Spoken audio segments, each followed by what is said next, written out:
You don't fit the profile. Get off my aircraft. The TikTok video had already hit 8 million views when I first saw it. The footage was shaky, someone's iPhone struggling to focus through rain-streaked glass, but the audio was crystal clear, sharp, cutting, the kind of contempt that makes your stomach clench even when you're watching from the safety of your living room. The scene, a rain-soaked tarmac at some upscale airport. Night. Airport lights reflecting off puddles like broken mirrors. In the center of the frame, a gleaming white Gulfstream G700, the kind of private jet that costs more than most people will earn in 10 lifetimes. $72 million of engineering perfection, sitting there like a monument to wealth. At the base of the air stairs, a pilot in an immaculate uniform physically blocks a black woman from boarding. His silver hair is slicked back, his posture radiating authority. He's big, not just tall, but the kind of big that comes from years of commanding respect through physical presence alone. The woman he's blocking? She's wearing a dark hoodie and travel pants, sneakers, one small rolling suitcase.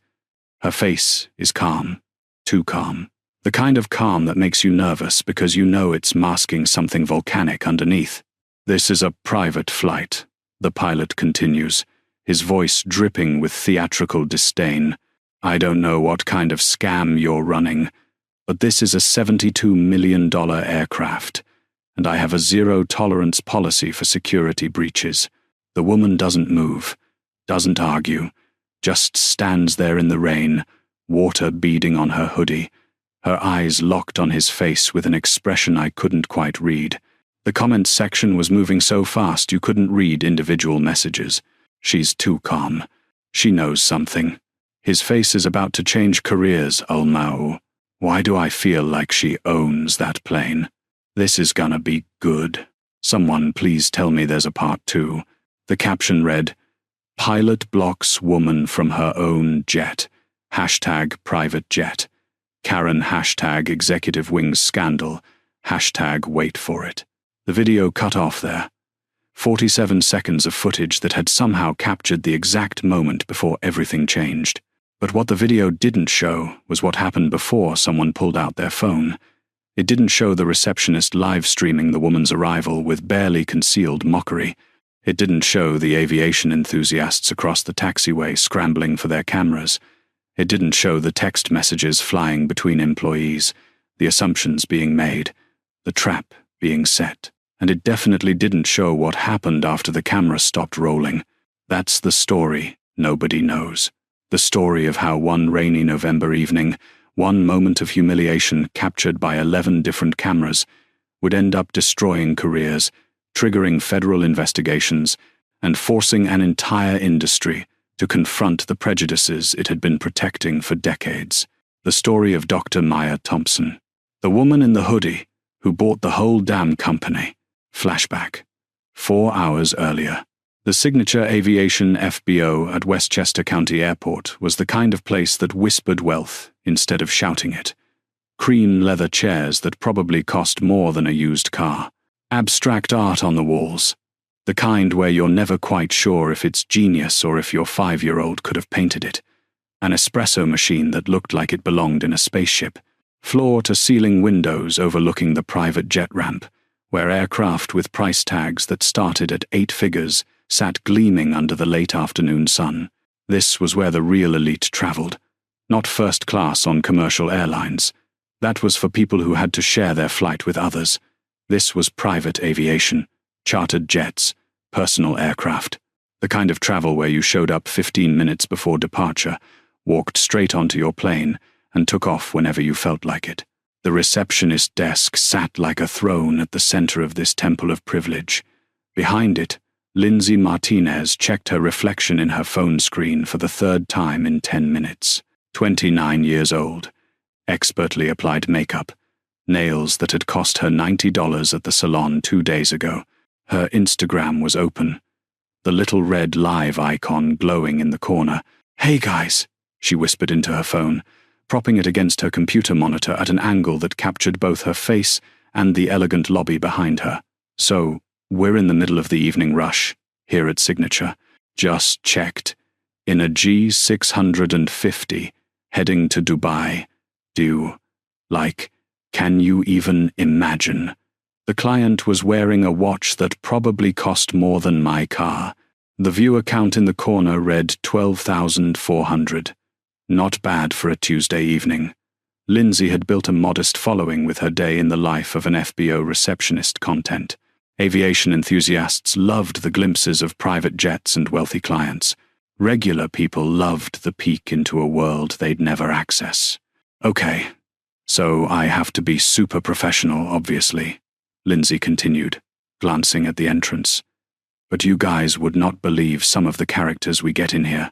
Last week, I had this guy show up in a tracksuit, claiming he owned the glass doors opened. Lindsay's perfectly practiced smile flickered for just a second as she took in the woman walking through the entrance. Black, late 30s, maybe 40, dressed in what Lindsay's critical eye immediately catalogued as not right for this place. High-end black Lululemon travel pants, yes, but paired with a dark grey hoodie that had some tech startup logo Lindsay didn't recognize. Nike Flyknits that looked worn but clean. One small rolling suitcase in a neutral grey that could have come from anywhere. No designer handbag. No obvious jewelry. No carefully assembled I have money outfit. The woman was on her phone, pacing near the windows with her back to the lobby. Her voice was quiet, but carried an edge of intensity that cut through the ambient music. "No, David, that's unacceptable," the woman said into her phone, her tone sharp as a scalpel. "The new filtration algorithm is running at 78% efficiency. I designed it for 99.8. The degradation is in the data pipeline. Check the ingestion script for..." Hold on. Lindsay's eyes had gone straight to her Instagram Live. This was content gold. She angled her phone slightly, making sure she captured the woman's back in the frame. The hoodie, the worn sneakers, the single bag. "Okay, guys," Lindsay whispered, her smile taking on a different quality. Something knowing. Something her 12,400 followers would recognize as the prelude to drama. "So I just checked in our next departure. Dr. M. Thompson, 7:30 to Singapore on the G700 Bull. That's literally our most expensive charter client. And, she turned the camera slightly toward the woman by the windows. This is the person who just walked in claiming to be Dr. Thompson." The comments started immediately. "Wait, what? Is she serious? Girl, call security. Those aren't even real. Nikes, probably. Why would a doctor dress like that, though?" Lindsay's smile widened. "Right. I'm not trying to be rude, but we're talking about someone who chartered a Gulfstream G700 for a 14-hour international flight. That's like $500,000. And she walks in here looking like she's heading to the gym?" More comments flooded in. "Something's off. Did you check her ID? This is Westchester, not LaGuardia. Mau. We have standards here, girl." Lindsay zoomed in slightly on the woman's sneakers. "I mean, look, I'm not saying anything. I'm just saying. Okay, I'm definitely saying something. This does not match our usual clientele." The woman finished her phone call and turned around. Lindsay quickly shifted her phone, making it look like she was just checking something on her screen. "Miss Thompson?" Lindsay called out, her professional smile back in place but her voice carrying just a hint of skepticism, like a sommelier being asked to serve boxed wine. The woman approached the desk. Up close, Lindsay noticed a few more details. The hoodie was actually nice quality. That startup logo looked embroidered, not printed. There was a watch partially visible under the sleeve, though Lindsay couldn't make out the brand. The woman's face was calm, intelligent, with dark eyes that seemed to take in everything at once. "I'm Dr. Thompson," the woman said, her voice carrying the kind of quiet authority that came from years of being listened to. "My flight to Singapore. Is the crew ready?" Lindsay replied, her tone just professional enough to avoid being called out. but with an undercurrent of doubt running through it like a crack in ice.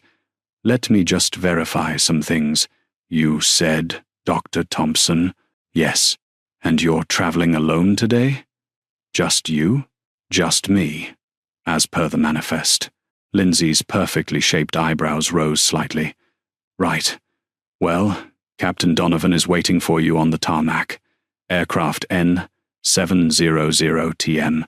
It's the large Gulfstream. You can't miss it." She handed over a printed manifest, her fingers lingering on it for just a moment too long. "The weather's not great out there. Rain. You'll want to be careful." What Lindsay didn't say, but what her expression clearly communicated, was, "I've done my part. Let the pilot deal with this." As soon as the woman took the paper and headed for the tarmac doors, Lindsay's face lit up like she'd just won the lottery. She grabbed her phone, making sure the woman was out of earshot. "Okay, so I just gave her the manifest," she whispered to her 14,200 viewers. The count had climbed in the last few minutes. "I texted Captain Donovan, though. Gave him a heads up that his passenger looks... well, you guys saw. He's old school. Like, really old school. He'll handle this." She turned her phone to show the text message thread on her computer screen. "Lindsay. Hey Rick, heads up. You're 7:30 to Singapore. The passenger looks not right. Black woman, hoodie, one bag. Says she's Dr. Thompson. Just for your information. Rick." "Seriously, Dr. Thompson is supposed to be some Silicon Valley guy. I'll handle it." "Lindsay. Thought so. Good luck." Lindsay turned the camera back to herself, her expression gleeful, like a kid who'd just told the teacher about someone cheating. "So, yeah. Captain Donovan does not play around with security. This should be interesting. I'll keep you guys updated if I hear anything." What Lindsay didn't see, because she was too focused on her phone and her growing viewer count, was Marcus Webb standing behind the espresso bar.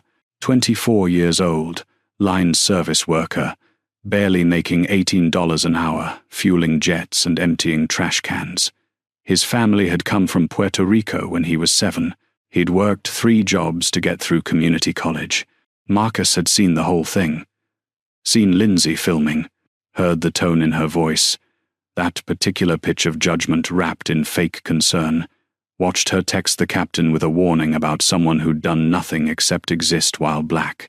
He pulled his own phone from his pocket, opened the camera app, and started recording. Not live streaming, just documenting. His phone captured Lindsay's screen, showing her Instagram Live, her comments section, her smug expression. His co-worker Sarah, a Latina woman in her 30s who'd worked at the FBO for 6 years and seen this movie too many times, leaned over. "What are you doing?" "Something feels wrong about this," Marcus whispered back, still recording Lindsay's Instagram Live on his phone screen. "Lindsay's about to get someone in trouble for... what? Wearing a hoodie? It's not our business, Marcus. Don't get involved. Maybe somebody should." He kept the camera running. Didn't know why exactly.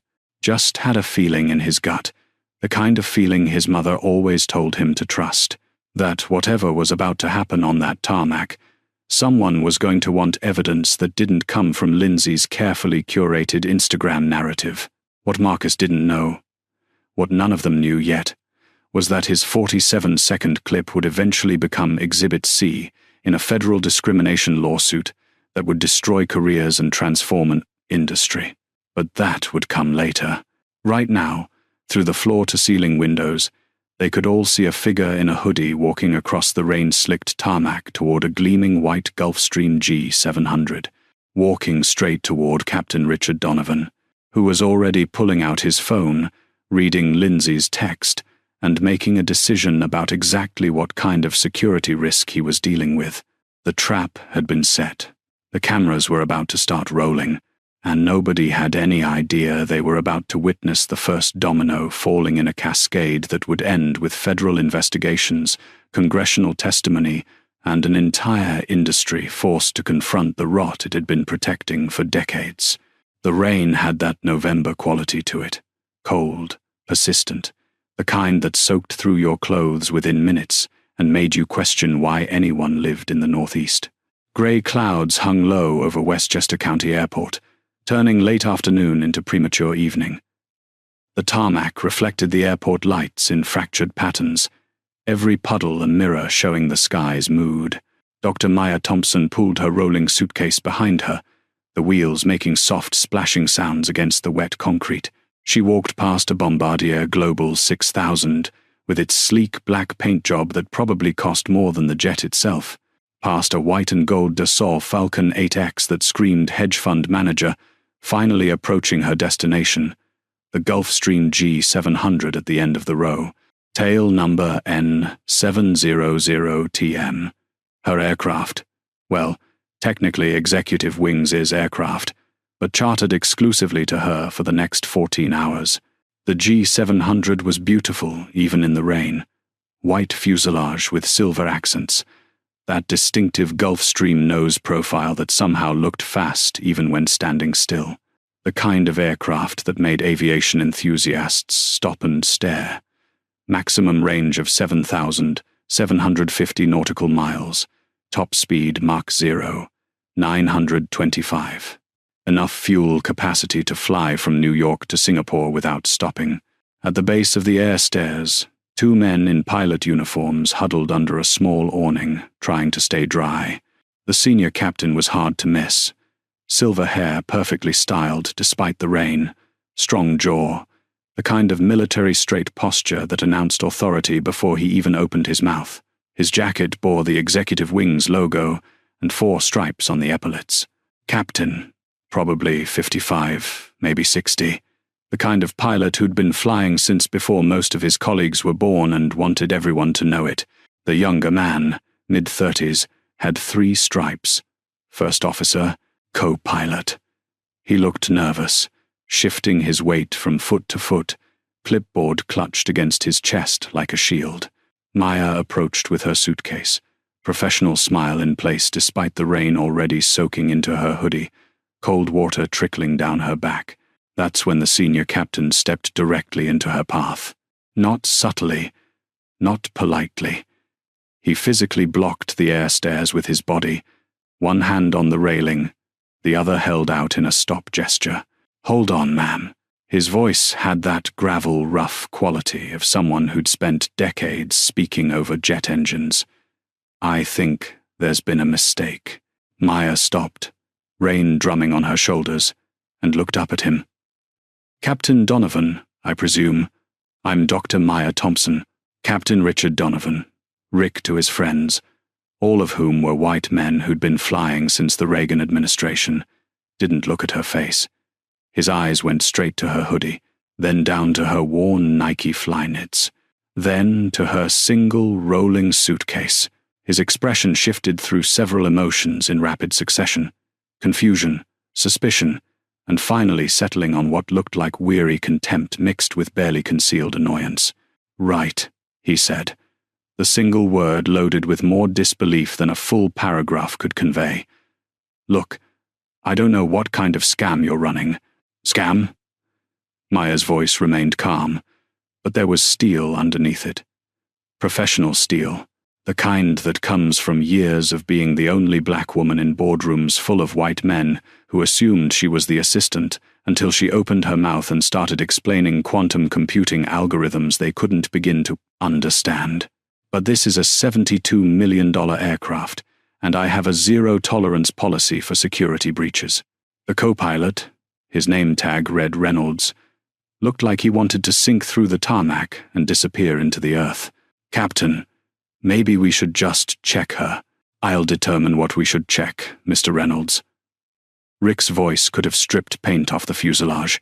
He turned back to Maya, raising his voice slightly, making a performance of it. "I don't have time for games. This is a legitimate charter operation, not some publicity stunt for your social media," because by now, they had an audience. Across the taxiway, in the designated plane spotter area behind a chain-link fence, 3 aviation enthusiasts had their cameras trained on the G700. One of them, a 19-year-old named Brandon Hayes, was live streaming to his YouTube channel, Aviation Spotter NYC. 89,000 subscribers who obsessed over private jet movements, tracking tail numbers and flight paths, like some people tracked sports statistics. Brandon's camera was zoomed in tight, the image slightly shaky from excitement. "Guys," he whispered into his microphone, trying to keep his voice down even though he was 50 yards away.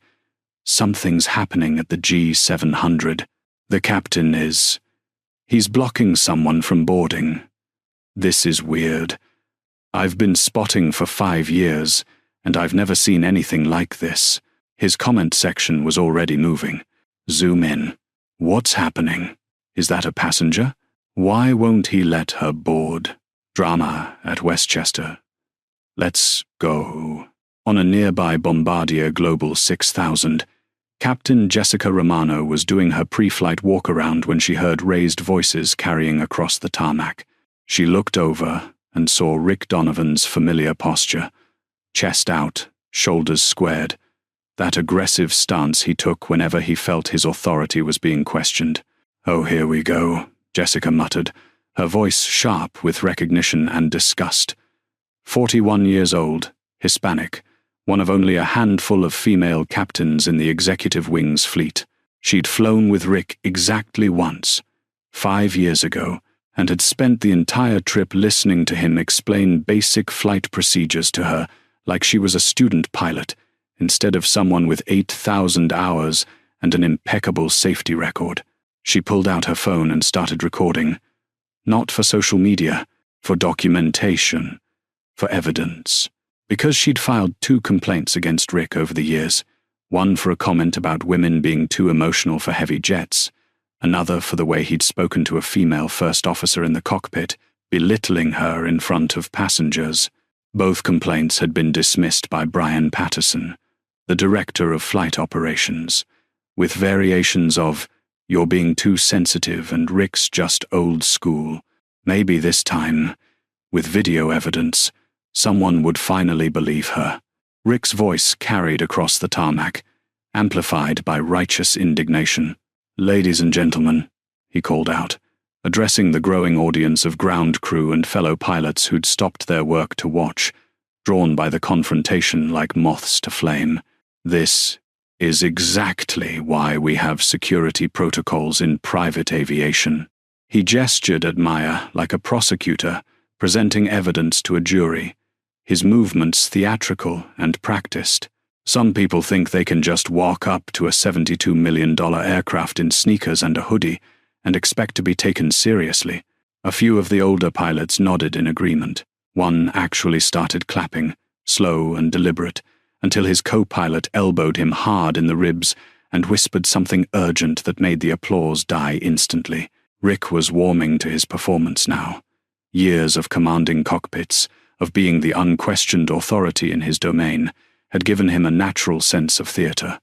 "You know what this is? This is one of those TikTok influencers trying to get content. Probably gonna claim discrimination when really, Captain Donovan."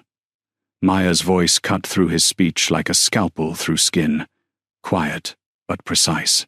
The voice of someone who'd given presentations to rooms full of IBM executives and made them take notes. "I am not an influencer. I am your passenger.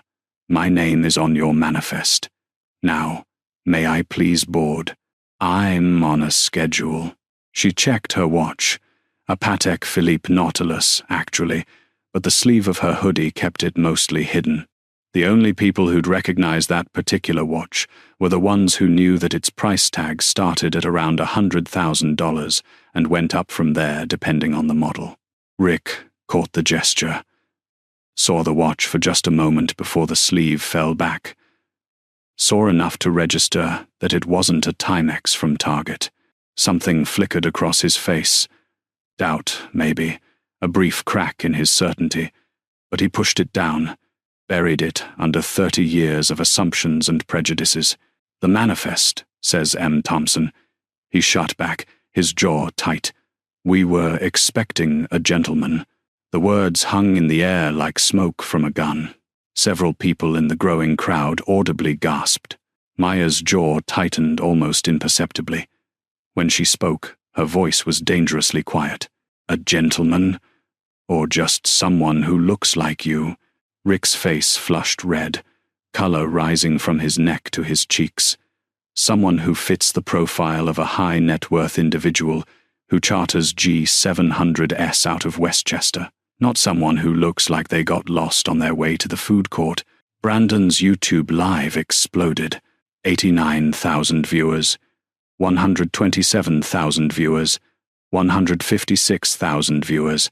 The numbers climbed like a rocket launch. The comments were a waterfall of capital letters and skull emojis. Did he just say that? This is racism on camera. She's too calm. She knows something. Someone call the FAA. This pilot is done. I'm recording this, someone archive it. Lindsay's Instagram Live, visible through the FBO windows where she'd moved to get a better view, showed her with both hands over her mouth, eyes wide. Her viewer count had climbed to 43,000. The comments on her stream were split between people defending Rick and people calling her out for setting this entire thing up. Marcus Webb, still recording from inside the terminal, zoomed in on Rick's face, captured every word, every sneer, every dismissive gesture. His hands were shaking slightly, but he kept the camera steady, knowing somehow that this footage would matter. His co-worker Sarah had pulled up her phone too, Googled Dr. M. Thompson Silicon Valley while Marcus filmed. Her face went white as fresh paper. "Marcus," she whispered, her voice barely audible over the espresso machine. "Marcus, that's Dr. Maya Thompson. She founded Quantum Core Systems. She sold it to IBM for $2.4 billion. She's on the Forbes list. She's on literal billboards in Silicon Valley." Marcus's hands started shaking harder, but he kept the camera steady. And Rick just told her she looks like she's lost, and Lindsay was clowning her on Instagram Live. In front of 14,000 people, Lindsay's getting fired. Rick's getting sued. Oh my God, Sarah, we're watching it happen in real time. Back on the tarmac, Rick pulled his radio from his belt. "Security to signature ramp. We have a trespassing situation at aircraft N700 TM. Need immediate response." Maya stood perfectly still. The rain had plastered her hoodie to her shoulders now. Water dripped from the hood onto her face, but her expression remained calm. That eerie, unsettling calm of someone who's been through this exact scenario before and knows exactly how it ends. Who's done the math in her head and knows she's already won. Who's just waiting for the trap to close? "Captain," she said quietly, her voice barely carrying over the rain, "I strongly recommend you wait." "Wait for what?" Rick's voice was thick with mockery, dripping with contempt. "Your lawyer? Your people? Your social media team? You'll see." The way she said it, calm, certain, almost amused, made co-pilot Reynolds take a step backward, away from Rick, creating physical distance between himself and the disaster that was about to unfold. A survival instinct he didn't even realize he had. Because across the tarmac, through the rain, FBO manager Derek Cole was sprinting toward them, phone pressed to his ear, face pale as death. And in Manhattan, 15 miles away, Brian Patterson's phone was ringing. The caller ID read, "Dr. Thompson." Urgent. The trap had been set. The cameras were rolling. The audience was watching. And Rick Donovan had absolutely no idea that the next words out of his mouth would destroy everything he'd spent 30 years building. Derek Cole reached the G700 at a full sprint, his dress shoes splashing through puddles, his breath coming in gasps. 28 years old, FBO manager for Signature Aviation, and currently experiencing the worst moment of his 3-year tenure. His earpiece was buzzing with urgent messages from the terminal. His phone wouldn't stop vibrating. Texts, calls, notifications piling up like a car crash in slow motion. And the scene in front of him was exactly what he'd feared when Lindsay had texted him 5 minutes ago with a string of panicked emojis and the words, "situation," on tarmac, going viral. "Captain Donovan," Derek gasped, trying to catch his breath while maintaining some semblance of professional authority. "What's the situation here?" Rick straightened to his full height, which was considerable. "Security breach. This individual is attempting to board a private aircraft without proper credentials." "I have credentials," Maya said calmly, her voice cutting through the rain like a knife. She held up the printed manifest Lindsay had given her, the paper already starting to curl from moisture. "My name is on the flight plan. Dr. Maya Thompson. 7:30 departure to Singapore." Rick scoffed, a harsh sound that carried across the tarmac. "Anyone can print a fake manifest. I've seen this before. People trying to sneak onto private jets for Instagram clout. From your own FBO's printer, with your own logo, that I received from your receptionist 10 minutes ago?" Maya's tone remained level, but there was a sharpness to it now, like she was cross-examining a hostile witness who'd just contradicted himself. "Interesting theory, Captain. Very creative." Derek's phone buzzed again. He glanced at the screen and his face went even paler, which shouldn't have been physically possible. It was a text from the Signature Aviation Regional Director. "What the fuck is happening at your FBO? We have 3 different live streams showing a captain refusing boarding. YouTube, Instagram, TikTok. Fix this now, or star a tweet updating your resume." "Captain," Derek said carefully, his voice tight with barely controlled panic. "Perhaps we could just verify Dr. Thompson's identification, and—" "I've verified what I need to verify," Rick interrupted, his voice rising. "My 30 years of experience tells me this is a security risk. I know what belongs on my aircraft and what doesn't." "Your 30 years of prejudice, you mean?" came a voice from behind them. Everyone turned. Captain Jessica Romano stood there in her executive wing's uniform, phone in hand, clearly recording.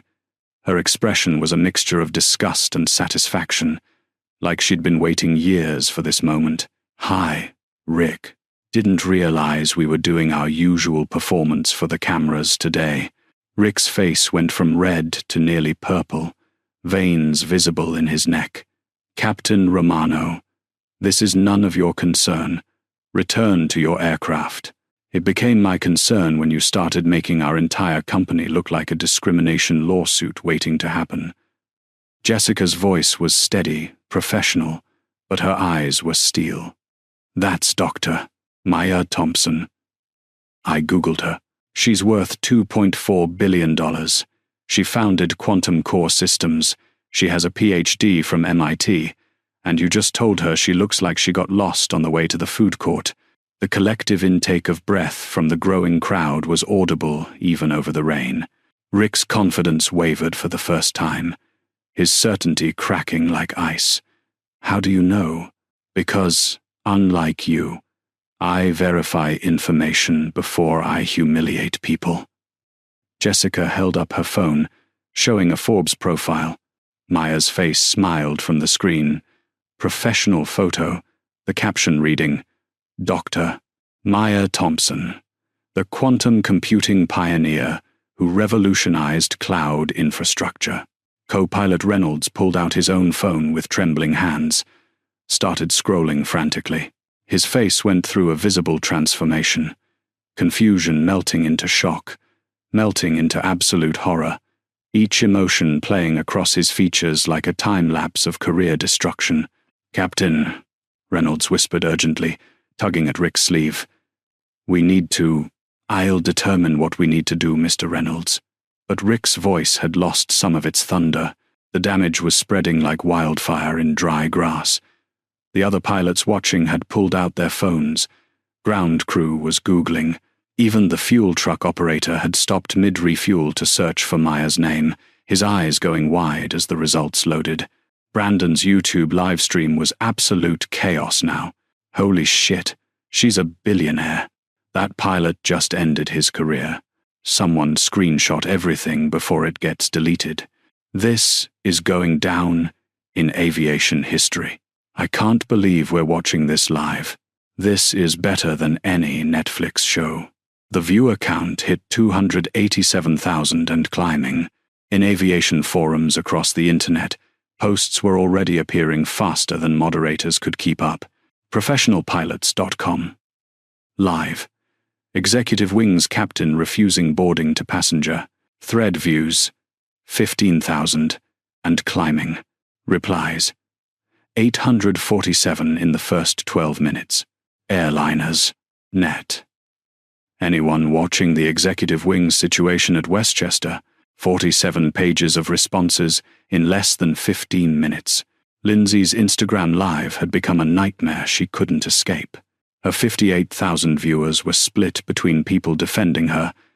She was just doing her job, and people absolutely destroying her in the comments. Girl, you're cooked. Update your resume now. You literally profiled a billionaire on camera. Delete this before the lawsuits start. Too late, it's already been screen recorded by like 1,000 people. Your face is going to be in training videos forever. Lindsay had stopped talking 5 minutes ago. Just sat there behind her desk, hands shaking, watching her career implode through a phone screen while she live-streamed her own professional execution. Back on the tarmac, Derek was frantically trying to de-escalate before his own career joined the funeral pyre. Dr. Thompson, I sincerely apologize for any confusion. If you could just show us your identification. Why? Maya's voice was ice now, cold enough to freeze the rain mid-fall. Captain Donovan has already determined I'm a security risk based on my appearance. What's my ID going to prove that my face apparently doesn't? I didn't say that, Rick protested weakly. You said I don't fit the profile. You said I look like I got lost. You called security on me. Maya's calm was cracking now, and the anger underneath was far more frightening than any shouting would have been. What exactly did you mean by profile, Captain? Please, enlighten all of us. She gestured to the crowd, to the cameras, to the hundreds of thousands of people watching live. Rick's mouth opened, closed. No sound came out. For 30 years, he'd been the unquestioned authority. Now he was speechless. That's what I thought, Maya said quietly. Her phone started ringing. She pulled it from her hoodie pocket. The screen showed Brian Patterson, urgent, the director of flight operations.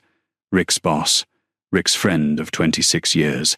Maya looked at the phone, looked at Rick. Made a decision that would change everything. She answered on speaker. Brian, she said, her voice crystal clear despite the rain drumming on everything around them. Maya Thompson. I have a situation. Through the phone speaker, loud enough for everyone within 30 feet to hear clearly, came Brian Patterson's voice. Panicked, desperate. The voice of a man who'd just realized his world was ending. Dr. Thompson. Is everything, the acquisition, did it go through? I've been trying to reach. Well, the word acquisition hit the crowd like a physical shockwave. Rick's face went from angry to confused in an instant. What acquisition? Maya's eyes never left his face. When she spoke, every word was precisely measured. Brian, your captain just called me a trespasser. He's refusing me entry to my flight. He suggested I belong in a food court. He's called security on me. All of this has been captured on video by approximately. She glanced at Brandon's obvious camera setup, across the taxiway, at Jessica's phone, at the half-dozen others recording, at least 10 different people, from multiple angles, in high definition. The silence on the other end of the phone lasted exactly 3 seconds. Then, oh my God, oh my God. Which captain? Who? Richard Donovan, captain of aircraft N700TM. More silence. Then a sound that might have been Brian Patterson punching his steering wheel, followed by what was definitely cursing that the phone speaker couldn't quite filter out. I'm in Manhattan. I'll be there in 20 minutes. 15. Dr. Thompson, please. His voice cracked, the professional veneer shattering completely. Please don't board with another carrier. I will handle this personally. I will. I promise you. I swear. On everything. I'm considering my options, Maya said calmly, like she was discussing the weather. Please, I'm begging you. 20 minutes. I'll fix everything. She hung up, looked at Rick with an expression that wasn't quite a smile. That was your boss, she said conversationally, like they were discussing flight plans. Well, soon to be your former boss. Rick's face had gone from purple to grey. The color of someone realizing they've made a catastrophic mistake but not yet understanding the full scope of the disaster. What did he mean by acquisition? Maya's smile widened slightly. It wasn't a nice smile. It was the smile of a chess player who'd been planning this endgame for 17 moves. You'll find out soon enough, Captain. We all will. She pulled her suitcase closer, rain streaming off her hoodie, water pooling at her feet. I'm going to stand right here in the rain. I'm going to wait for Brian Patterson to arrive. And then we're going to have a very interesting conversation about what fitting the profile means in 2024. Derek Cole looked like he wanted to disappear into the tarmac. Reynolds had physically separated himself from Rick by a good 10 feet now, creating a buffer zone, making it clear to any cameras that he was not part of this disaster. And across every social media platform, in every aviation forum, in text messages flying between executive wings employees at offices around the country, one question was being asked over and over and over. What acquisition? The rain kept falling. The cameras kept rolling. The viewer counts kept climbing. And in a black Porsche Cayenne screaming down the Hutchinson River Parkway at 90 miles an hour, weaving through traffic like he was qualifying for Formula One, Brian Patterson was having the worst evening of his 45 years on Earth, knowing that every second of delay was costing him everything he'd spent 2 decades building. 15 minutes until arrival. 15 minutes for the video to spread even further. 15 minutes for the trap to close completely around everyone who'd ever enabled Rick Donovan's behavior. The reckoning was coming. The ripple effect spread outward from that tarmac, like shockwaves from a stone dropped in still water. Brandon Hayes, 19 years old, sitting in his usual plane-spotting location with his camera equipment and laptop set up, frantically Googled while keeping his YouTube live stream running. His fingers shook as he typed Dr. Maya Thompson into the search bar. The first result made him gasp so loudly his microphone picked it up.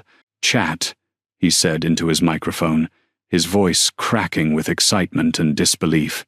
"Chat. Look at this. Look." He held his phone up to the camera, struggling to keep both devices steady. Forbes, Dr. Maya Thompson, the quantum computing pioneer who sold quantum core systems to IBM for $4 billion. Below that, MIT Technology Review, 40, under 40. Maya Thompson revolutionizes cloud infrastructure. And below that, the Wall Street Journal, Thompson's algorithm, how one woman's code changed the future of computing. Guys, Brandon's voice was shaking now, adrenaline and shock making him sound almost manic. This woman, the one that Captain just blocked from boarding, she's worth $2.4 billion. She's literally on the Forbes billionaire list. She has a PhD from MIT in quantum computing. She invented some kind of algorithm that's in, like, every major cloud computing system in the world. Amazon uses her code. Google uses her code. Microsoft bought her entire company. His viewer count exploded. 287,000, 341,000, 412,000. The comments moved so fast, they were just a blur of capital letters and emojis. No fucking way. That pilot is unemployed. Oh my God, oh my God, oh my God. I'm screaming. This is the greatest thing I've ever seen. Career-ending speedrun. Any %. Someone archive everything. This is going to be studied in business schools. Inside the FBO, Lindsay Martinez stared at her phone screen with the expression of someone watching their own execution. Her Instagram Live was still running. She'd forgotten to end it in her panic. 63,000 viewers now. The comments were merciless. Lindsay, you literally profiled a billionaire. Girl, you're getting sued into oblivion. This is going to be a case study in how to destroy your career in 8 minutes. Your resume better be updated. I would literally be packing my desk right now if I were you. You're about to be famous for all the wrong reasons. Everyone screenshot this. She's gonna delete it. Marcus Webb, still standing behind the espresso bar with his phone recording everything, his hands remarkably steady, despite his racing heart, texted his manager. We need to talk about what Lindsay did. She live-streamed racial profiling and alerted the pilot. This is discrimination on camera. We have a legal obligation to report this. His manager's response came immediately. Not our problem. Stay out of it. Focus on your job. Marcus looked at the message, looked at his phone, still recording, made a decision. He kept filming anyway. Sometimes doing the right thing meant ignoring orders. His coworker Sarah had pulled up Maya's Wikipedia page, her eyes scanning faster and faster. Marcus, listen to this, she whispered, reading from her phone while glancing nervously toward Lindsay. Dr. Maya Thompson received her PhD in quantum computing from MIT at age 24, making her one of the youngest doctorate recipients in the program's history. Her dissertation on quantum entanglement algorithms was published in Nature and has been cited over 3,000 times. She founded Quantum Core Systems in 2015 with $2 million in seed funding. By 2021, the company was valued at $4.7 billion. IBM acquired it for $2.4 billion, with Thompson retaining a significant equity stake and joining IBM's board of directors. She looked up, her face pale. Rick Donovan just told a literal tech genius, someone who's probably smarter than everyone in this building combined, that she looks lost on her way to the food court, and Lindsay helped him do it. On camera, to 14,000 people. On her nearby Bombardier, Captain Jessica Romano was texting furiously in a group chat with other female pilots, her fingers flying across the screen. Jessica, guys, you need to watch this YouTube live stream right now. Rick is finally getting caught on camera, doing exactly what we've been complaining about for years. Maria, American Airlines. Jessica, he refused boarding to Maya Thompson. Yes, that Maya Thompson, the billionaire tech CEO, and it's all on video from like 10 different angles. Sarah, United. Holy shit. Are you recording? Jessica. I have been recording for 8 minutes straight. Multiple angles. Time-stamped. Geolocated. This is going to end him. Maria. Finally. How many complaints have been buried over the years? 15? 20? Jessica. Try 52. I've been keeping count. Every single one dismissed by Brian Patterson. Every single one. Sarah. This is going to be in training videos for the next 20 years. Jessica. Good. Let it be a warning to every other Rick Donovan out there. Co-pilot Jake Reynolds stood alone now, 15 feet away from Rick, frantically scrolling through his phone with trembling hands. He'd found Maya's MIT faculty page. She still served as a visiting professor, teaching advanced seminars to PhD candidates. Her published papers filled 3 screens of scrolling. Her Forbes profile listed her net worth at $8 billion, when you included her IBM equity and other investments. His career flashed before his eyes like a drowning man seeing his life in reverse. He'd been flying with Rick for 3 years, filed exactly 0 complaints because he needed the job, needed the flight hours, needed the references for his next position. But his name was on that manifest. His license number was filed with the flight plan. If this went south, and it was clearly already south, had been south for a while, was possibly approaching Antarctica at this point, his certificate could be implicated. He could face FAA action just for being present and not intervening. He pulled out his phone and started recording too. His own insurance policy. His own documentation that he'd tried to stop it, that he'd suggested checking her ID, that he'd been overruled by his captain. "Captain," he said quietly, urgently, his voice barely above a whisper. "We need to abort this situation. Right now. We need to apologize profusely and board Dr.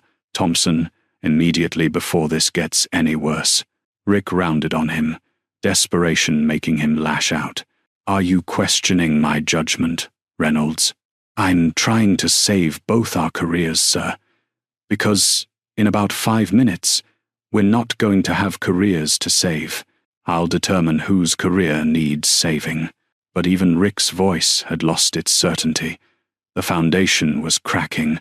On the tarmac, Maya Thompson stood in the rain and watched it all unfold with the calm of someone who'd been here before. Not exactly here, not humiliated on a tarmac in front of hundreds of thousands of live viewers while a pilot self-destructed, but in the broader sense of being underestimated, dismissed, blocked from spaces where people couldn't imagine she belonged. Corporate boardrooms where she was the only black woman, and men spoke over her until she dropped a technical term so specific and advanced they couldn't ignore her anymore. Academic conferences where she was mistaken for administrative staff until she stepped up to the podium to deliver the keynote speech on quantum computing that left them stunned. Investment meetings where venture capitalists asked if she'd brought coffee before they realized she was the founder, pitching them, and then scrambling to recover when they understood they'd just insulted someone about to make them millions. She'd learned long ago that anger, while justified, was rarely strategic. That the system responded better to documentation than to shouting. That power came from patience and precision, not from volume and emotion. So she stood in the rain. Let the cameras roll. Let Rick dig his hole deeper with every word, every gesture, every assumption. Let the evidence accumulate. Her phone buzzed again. She glanced at the screen without answering. A text from her attorney, who'd apparently seen the social media explosion. "Whatever you're doing, don't stop.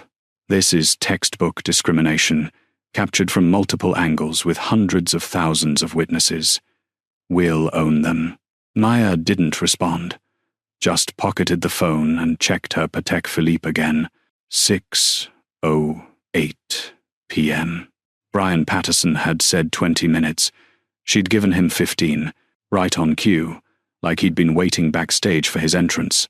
A black Porsche Cayenne came screaming into the FBO parking area, tires squealing on the wet pavement, the engine noise cutting through the rain.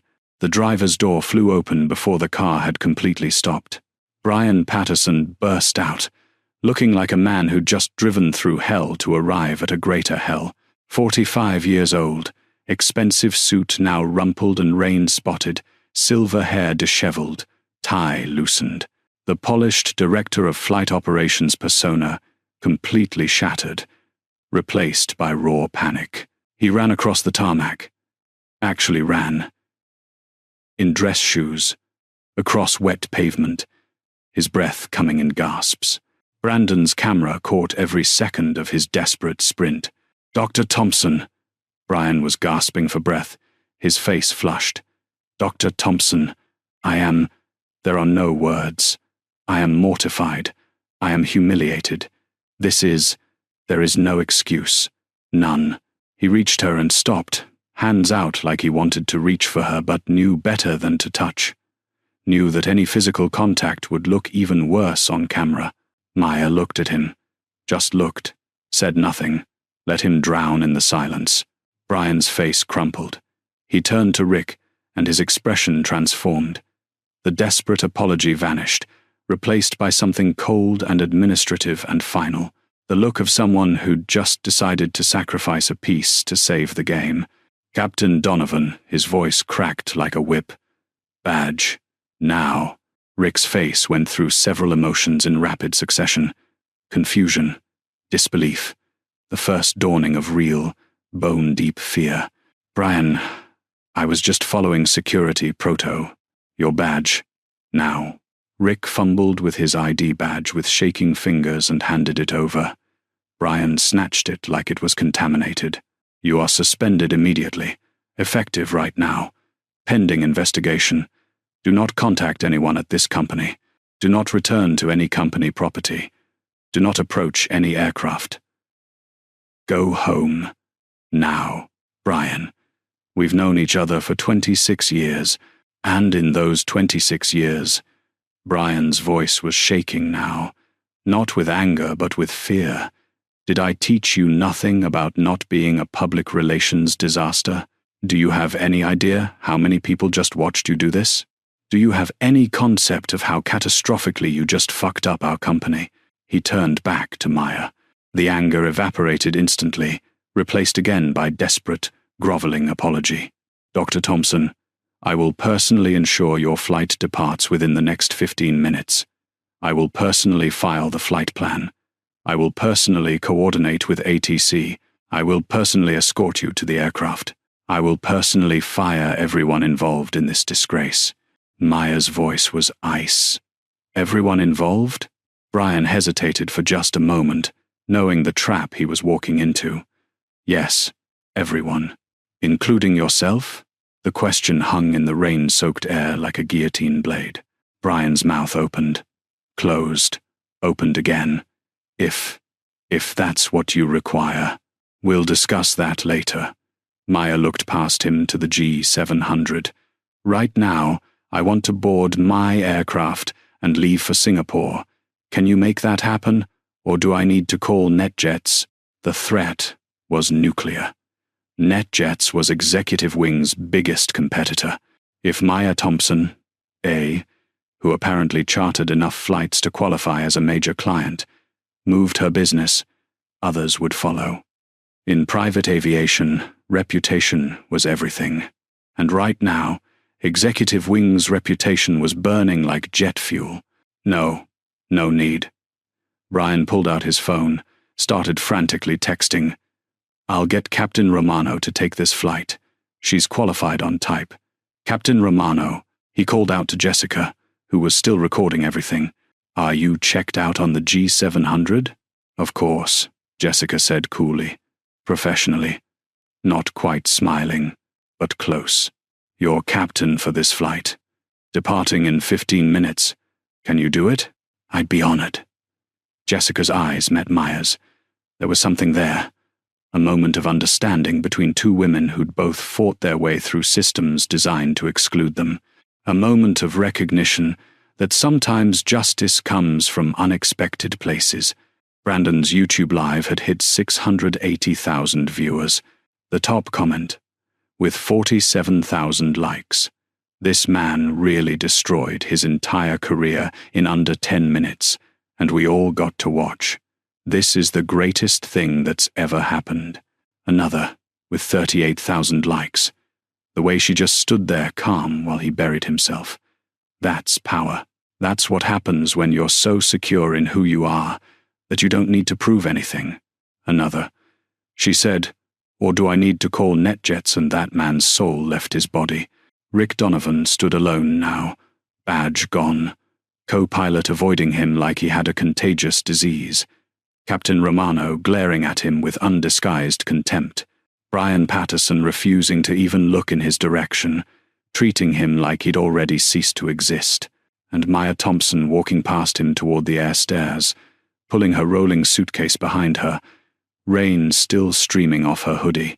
As she reached the first step, she paused, turned back to look at him one last time. "Captain Donovan," she said quietly, but her voice carried across the tarmac.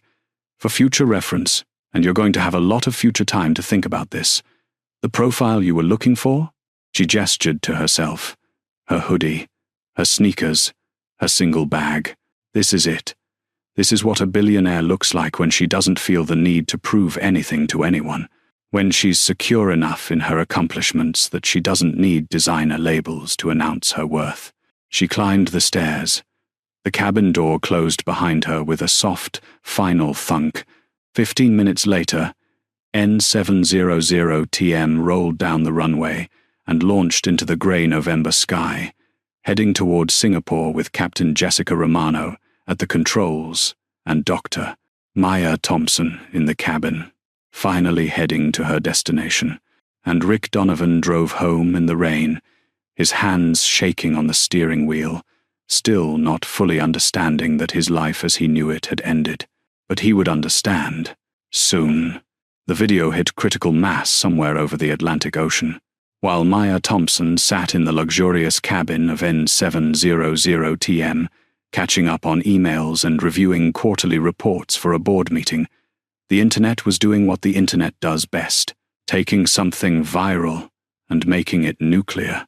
By 11:47 p.m. Eastern Time, 5 hours after the confrontation, the footage had metastasized across every major platform like a digital pandemic.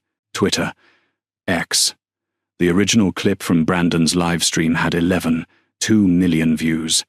Hashtag Executive Wings was trending #1 nationally, above a presidential scandal and a celebrity divorce. Hashtag Dr. Maya Thompson was trending #3. People were posting her Forbes profile, her MIT faculty page, screenshots of her published papers in Nature, photos of her receiving awards. One tweet with 340,000 likes.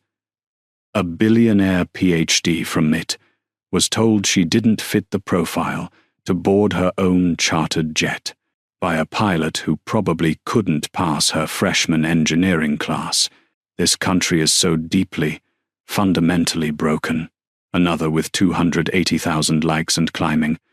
The way she just stood there and let him bury himself. Didn't argue, didn't shout. Just let the cameras roll and called his boss. That's not revenge. That's strategic demolition. That's generational wealth energy. TikTok. 63 different creators had duetted Brandon's footage. The videos had a combined 28 million views and counting. Some added commentary analyzing the power dynamics. Some added music. One particularly popular version set Rick's "You Don't Fit the Profile" line to a record scratch sound effect that made it even more devastating. Some were just people filming their own reactions to watching the confrontation unfold, their faces going from confused to shocked to delighted as the reversal hit. One TikTok from a black female pilot, posted from what looked like a commercial airline cockpit jump seat, had 7 million views. To every black woman who's been told she doesn't belong somewhere she earned the right to be, Dr. Thompson did that for US. For every dismissal, every assumption, every "Are you sure you're in the right place?" she stood in the rain and made them pay. This one's for us. The comments were thousands of women sharing their own stories. Reddit. The video was the top post on R, all with 287,000 upvotes. But it was the comment sections that told the real story. Thousands of people sharing experiences. Bye-bye job. Private jet pilot refuses boarding to billionaire, loses everything. 12,400 comments. Mostly people celebrating instant karma. Aviation. Executive Wings Captain Donovan. Incident. Industry. Culture problem. 63 pages of discussion. Current and former pilots coming forward with stories they'd kept buried for years. I flew with Donovan in 2017. He refused to follow a female ATC controller's instructions. Said women shouldn't be in towers. Filed a complaint. It was dismissed within 24 hours. Donovan grounded me in 2020 for attitude, after I corrected his fuel calculation that would have left us short by 400 miles. Brian Patterson told me I was too emotional about technical matters. LinkedIn. This is where it got professionally serious. Aviation industry professionals were posting think pieces with titles like "The Maya Thompson Incident" and "Aviation's Reckoning with Systematic Bias" and "What Executive Wings Teaches Us About Toxic Safety Culture." One post from a former FAA safety inspector, with 18,000 reactions and 3,400 shares.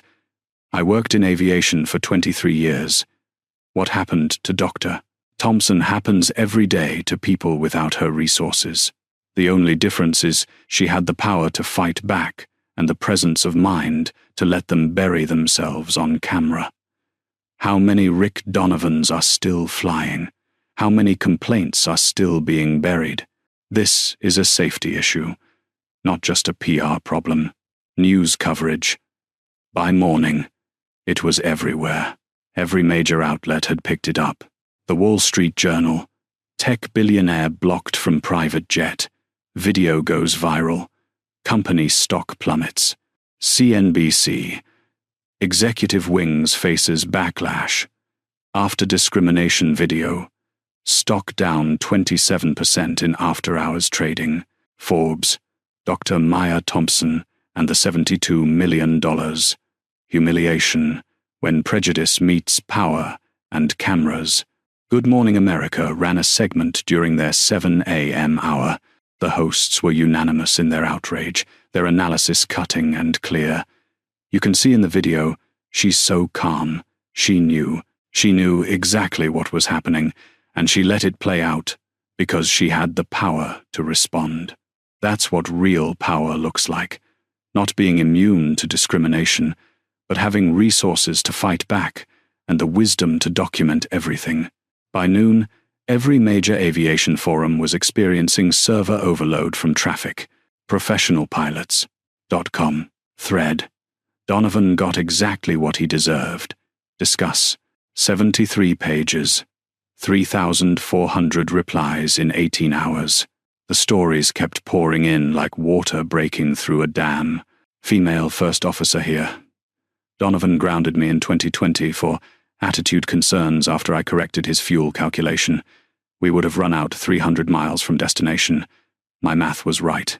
Brian Patterson dismissed my complaint, told me I was too emotional about technical matters and should trust experienced captains.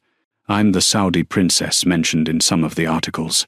My security guard was my daughter, Harvard graduate, licensed pilot, 2,000 hours. Donovan refused to file the flight plan, said she couldn't be in the cockpit for cultural compatibility reasons.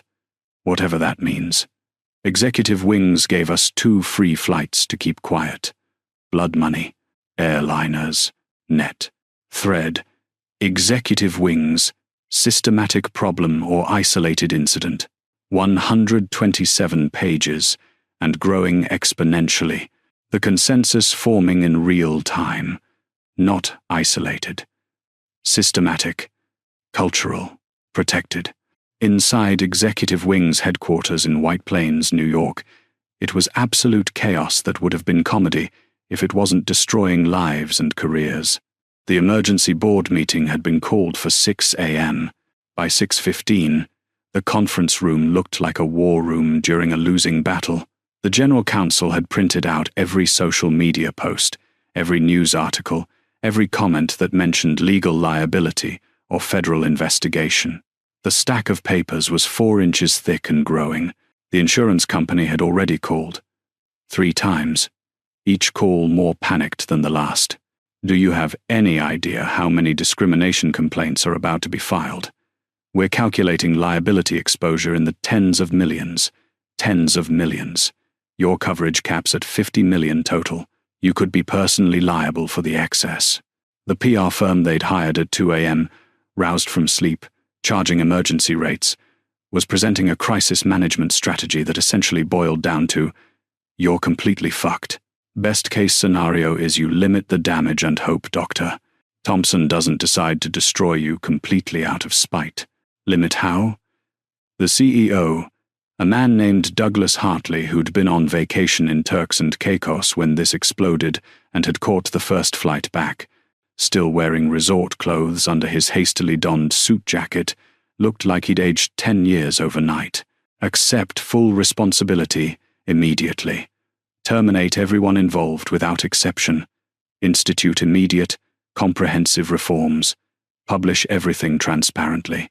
And pray, literally pray, that Dr. Thompson doesn't decide to make an example of you. What do you mean destroy us completely? The PR consultant pulled up her laptop, showed them a series of screenshots that made the blood drain from everyone's faces. Dr. Thompson hasn't made a single public statement, not one word. Her attorney released exactly one sentence. Dr. Thompson is evaluating her legal options and reviewing her relationship with companies that enable discriminatory behavior. That's it. One sentence. And that's the threat. She's a billionaire with unlimited legal resources, who was humiliated on camera in front of 14 million people and counting. She could tie you up in lawsuits for decades. She could encourage every person sharing their stories online to file formal complaints. She could push for federal investigations. She could actively recruit your clients to switch carriers. She has the resources to make your life hell for years. The consultant paused for maximum effect. Or, she said slowly, she could do something worse. What's worse than all that? She could buy you. The room went completely silent except for the hum of the air conditioning. Your stock is down 27% in after-hours trading. It's going to drop further when markets open this morning.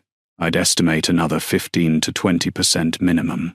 Your market cap was $1.4 billion yesterday morning. It'll be under 900 million by lunch, possibly lower. Dr. Thompson is worth 2.8 billion personally, plus whatever additional investment capital she can mobilize. She could buy this company out of pocket, and you couldn't stop her. Hostile takeover. Done in a week. Douglas Hartley looked like he might vomit right there on the mahogany conference table. So what do we do? Whatever she asks for. And pray it's not everything. At 9:15 a.m., executive wings issued their first statement, hastily drafted by the PR team and legal counsel. Executive Wings is aware of a disturbing incident involving one of our crew members and a valued client. We take all allegations of discrimination extremely seriously and are conducting a thorough review of our policies and procedures. Captain Richard Donovan has been suspended pending investigation. The internet tore it apart in literal seconds. Disturbing incident? It's called racism on camera. Allegations? There's 4K video from 12 angles you can't allege what we can all see. Suspended? He should be fired and prosecuted. Valued client? Say her name, you cowards. This is the worst PR response I've ever seen, and I've seen United drag a doctor off a plane. 6 hours later, after watching their stock drop another 18%, they released a revised statement. Executive Wings deeply and sincerely apologizes to Dr. Maya Thompson for the unacceptable, discriminatory treatment she experienced. Captain Richard Donovan has been terminated immediately for cause. We are implementing comprehensive diversity and inclusion training across all operations. We are committed to ensuring this never happens again to anyone. Better. But the internet was unforgiving. Too little, too late. You're only sorry you got caught on camera. Committed to ensuring equals corporate speak, for we'll bury the next one better. The pilot's just the symptom. The disease is in management. Fire Brian Patterson. Their Instagram comments were turned off, flooded beyond any ability to moderate. Their Twitter mentions were a war zone of angry customers and gleeful competitors. Their stock continued to fall. 27%, 34%, 41%, 48%. Nearly half their market value gone in less than 24 hours. And inside the General Counsel's office, a team of lawyers was going through every complaint ever filed against every pilot in their fleet, knowing that discovery requests were coming and everything would eventually become public. When they got to Captain Richard Donovan's file, someone actually gasped out loud. How many? The General Counsel asked, dreading the answer. 52. 52 formal complaints over 17 years. Jesus Christ. And how many resulted in discipline? The paralegal scrolled through the file, her face growing paler with each entry. None. 0. Brian Patterson personally dismissed or downgraded all of them. All of them? Every single one? Every single one. Sometimes with HR, sometimes directly with a complainant, sometimes with clients, but every single complaint was buried. We're finished. It gets worse. I pulled Brian's emails. They spent the next 3 hours reading through a paper trail that laid out, in explicit detail, exactly how Brian Patterson had spent 17 years and $1 million in company funds protecting Rick Donovan and a small group of other pilots who operated with complete impunity, every comp flight to angry clients, every settlement payment with NDAs, every buried complaint, every dismissed grievance, every instance of retaliation against complainants, all documented, all saved on company servers, all about to become evidence in legal proceedings that would destroy careers and transform an industry. "We need to call the board back," the general counsel said quietly, his voice hollow. "Brian Patterson needs to be terminated. Today, before lunch, before Dr. Thompson's attorneys get discovery access to these emails." But they were already too late. Because at that exact moment, Dr. Maya Thompson was sitting in a conference room at one of Manhattan's most expensive law firms, and her team of very expensive attorneys was filing a very comprehensive discovery request that would expose everything. The emails, the payments, the 17-year protection racket. All of it. And by 5 p.m. that day, while Rick Donovan sat in his living room in sweatpants staring at his phone as text messages from friends stopped coming and calls went unanswered, while Brian Patterson drove home to find his wife had already packed a bag and was staying with her sister, while Lindsay Martinez deleted her Instagram account and started updating her resume with shaking hands, the real hammer was about to drop. Because Maya Thompson wasn't interested in just punishing a few individuals. She was interested in buying the whole company and rebuilding it from scratch. The internet had taken the story and turned it into a movement. By 72 hours post-incident, hashtag Dr. Maya Thompson had been used 2-3 million times across all platforms. But it wasn't just about her anymore. She'd become a symbol, a catalyst, the spark that finally ignited decades of suppressed anger and buried complaints. On Twitter, a thread from a black female airline pilot went mega viral. Thread: "I'm a captain for a major airline. I've been flying for 16 years. Here's what happened to me last month that nobody filmed and nobody believed." 1. She detailed walking into her flight deck to find her first officer, a white man in his 52nd, saying, "Oh, they didn't tell me I'd have a diverse captain today." The thread continued for 18 tweets, each one documenting a different moment of casual discrimination that would have ended in nothing if she'd reported it. Each tweet got hundreds of thousands of likes. The final tweet: "What happened to Dr. Thompson is not unique. It's just the first time someone had enough power to force accountability, and I'm grateful to her." 18. The thread had 840,000 likes, 340,000 retweets, and most importantly, 4,700 replies from other pilots, male and female, white and BIPOC, sharing their own stories of a broken system.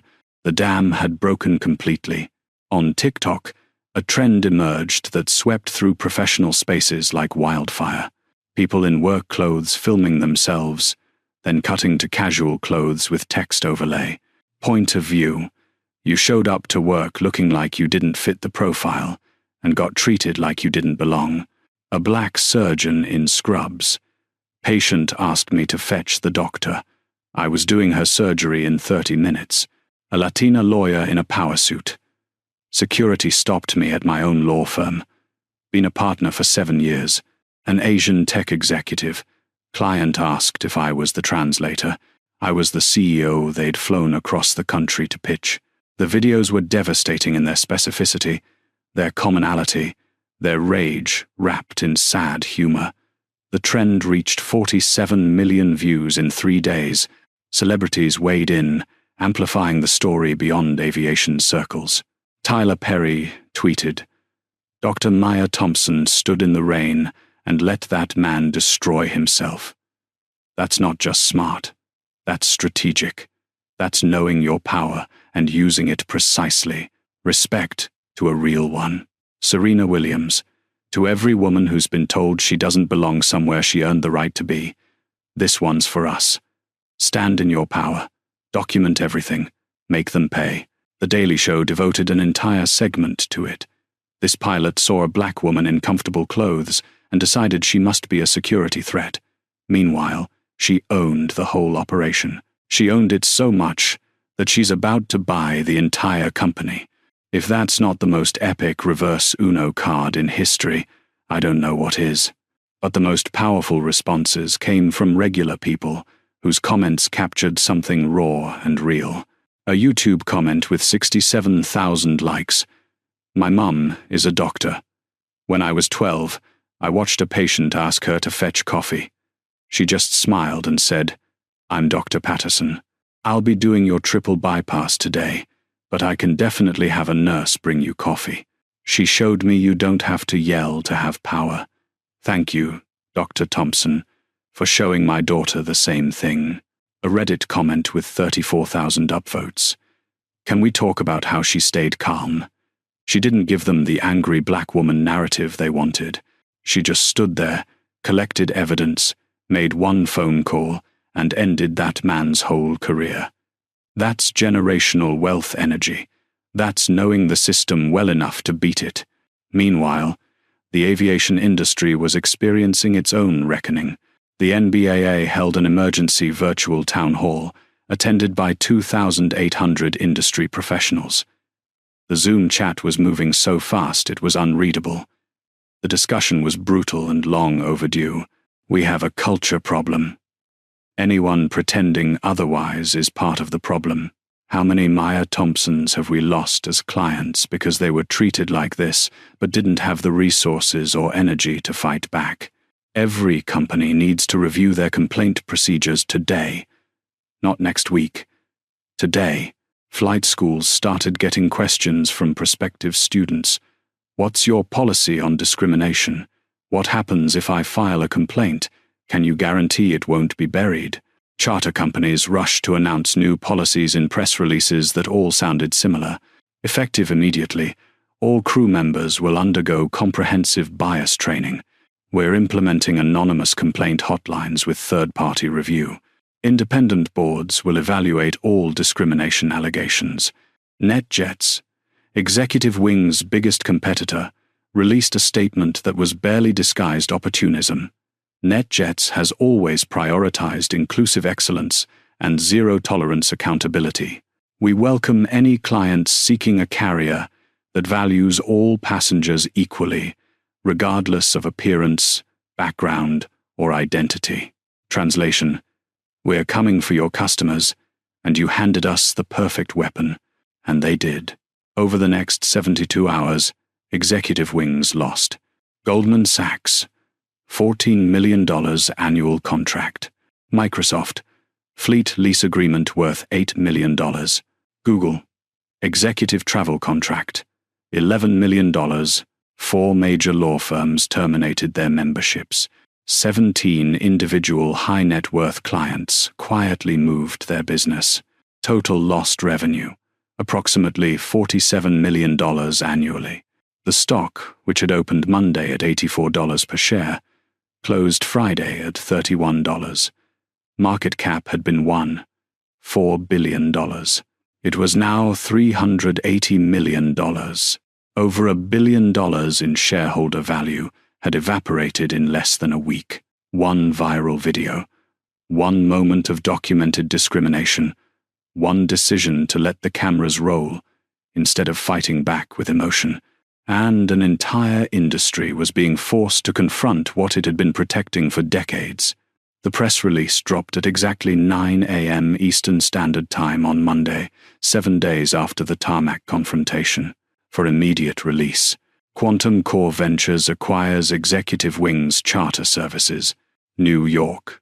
Quantum Core Ventures, the private investment firm owned by Dr. Maya Thompson, has acquired Executive Wings Charter Services for $380 million. The transaction represents a 68% discount from the company's pre-incident valuation of $4 billion and was completed through an accelerated purchase agreement.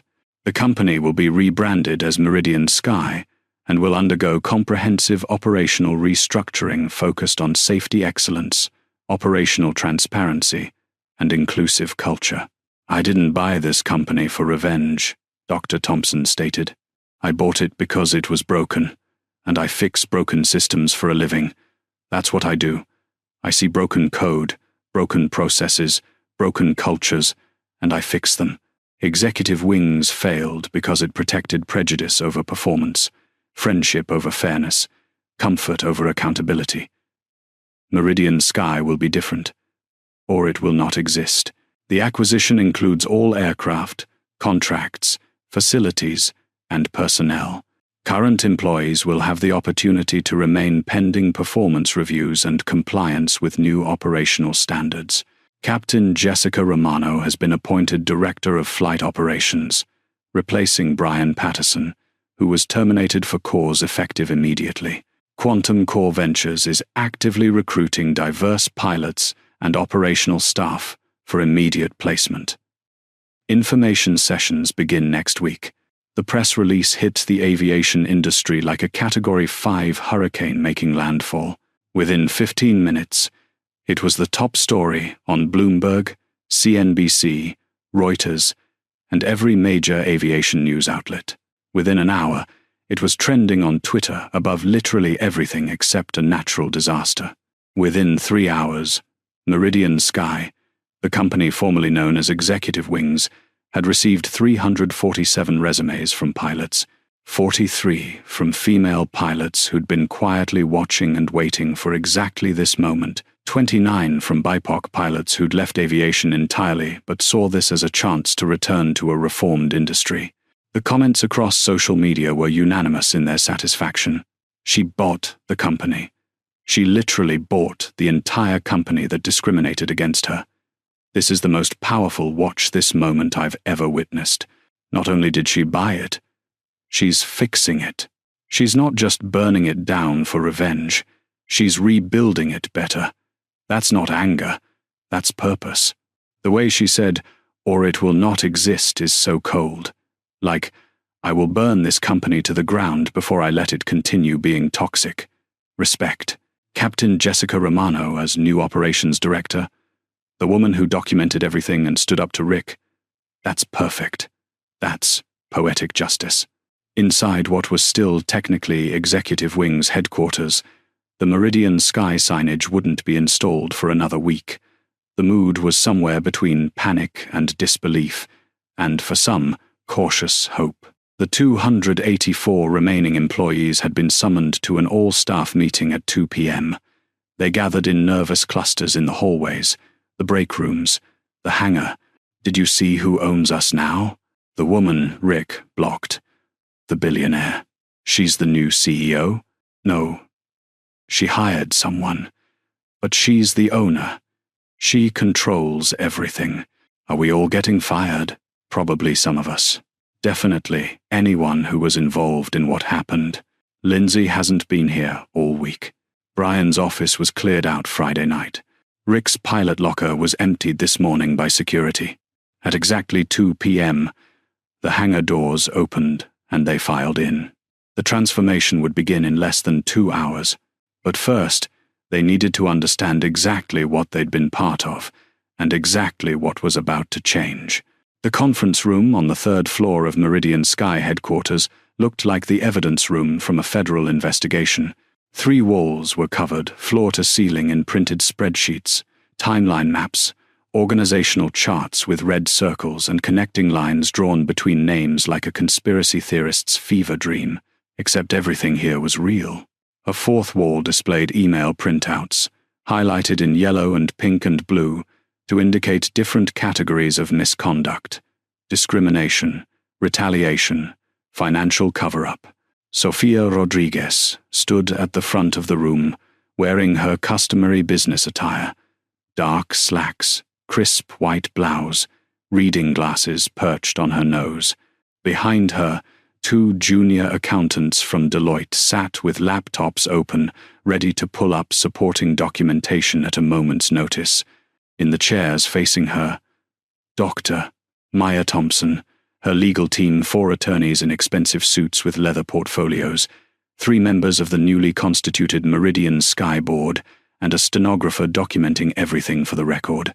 And in the back of the room, looking like they wanted to melt through the floor and disappear, the former executive wing's board members who'd been retained pending this review.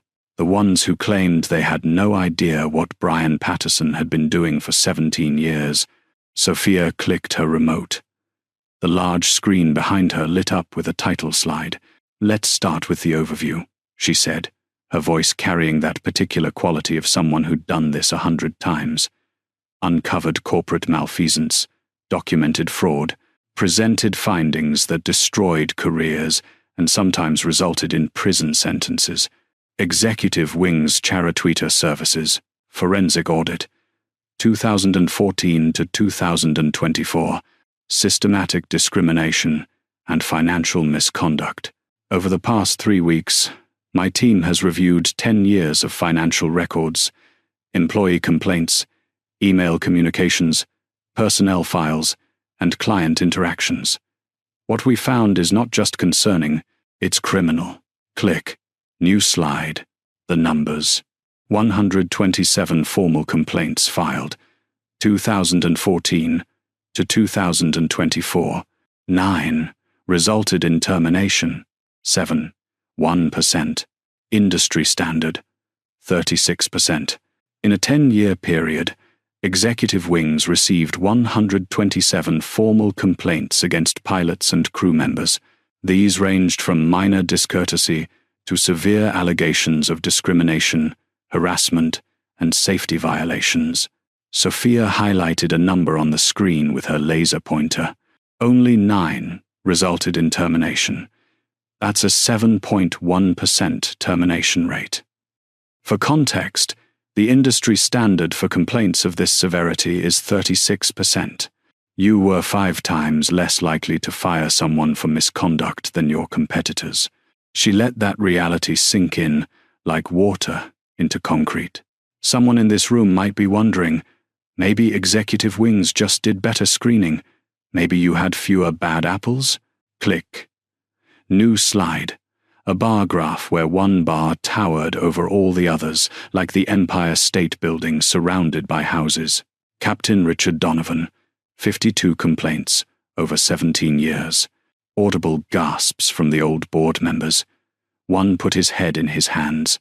The next highest? 11 complaints. Donovan received 5 times more complaints than any other pilot in your fleet. 5 times. Sophia turned to look directly at the former board members, her gaze sharp as broken glass. And yet, he was never terminated, never suspended, never formally disciplined. In fact, click. New slide, showing Donovan's employment history with executive wings. He received 3 promotions during this period, including elevation to senior captain with a $45,000 salary increase in 2020. The same year, he had 7 complaints filed against him. One of the old board members raised his hand tentatively. We were never told about the volume of complaints. Sophia smiled. It wasn't a nice smile. It was the smile of someone about to destroy an argument with facts. We'll get to that. But first, let me show you who was told. Click. New slide, showing an email chain from 2019. The text, large enough to read from across the room. From Captain Rick Donovan, to Brian Patterson, subject, Faux Ramirez situation.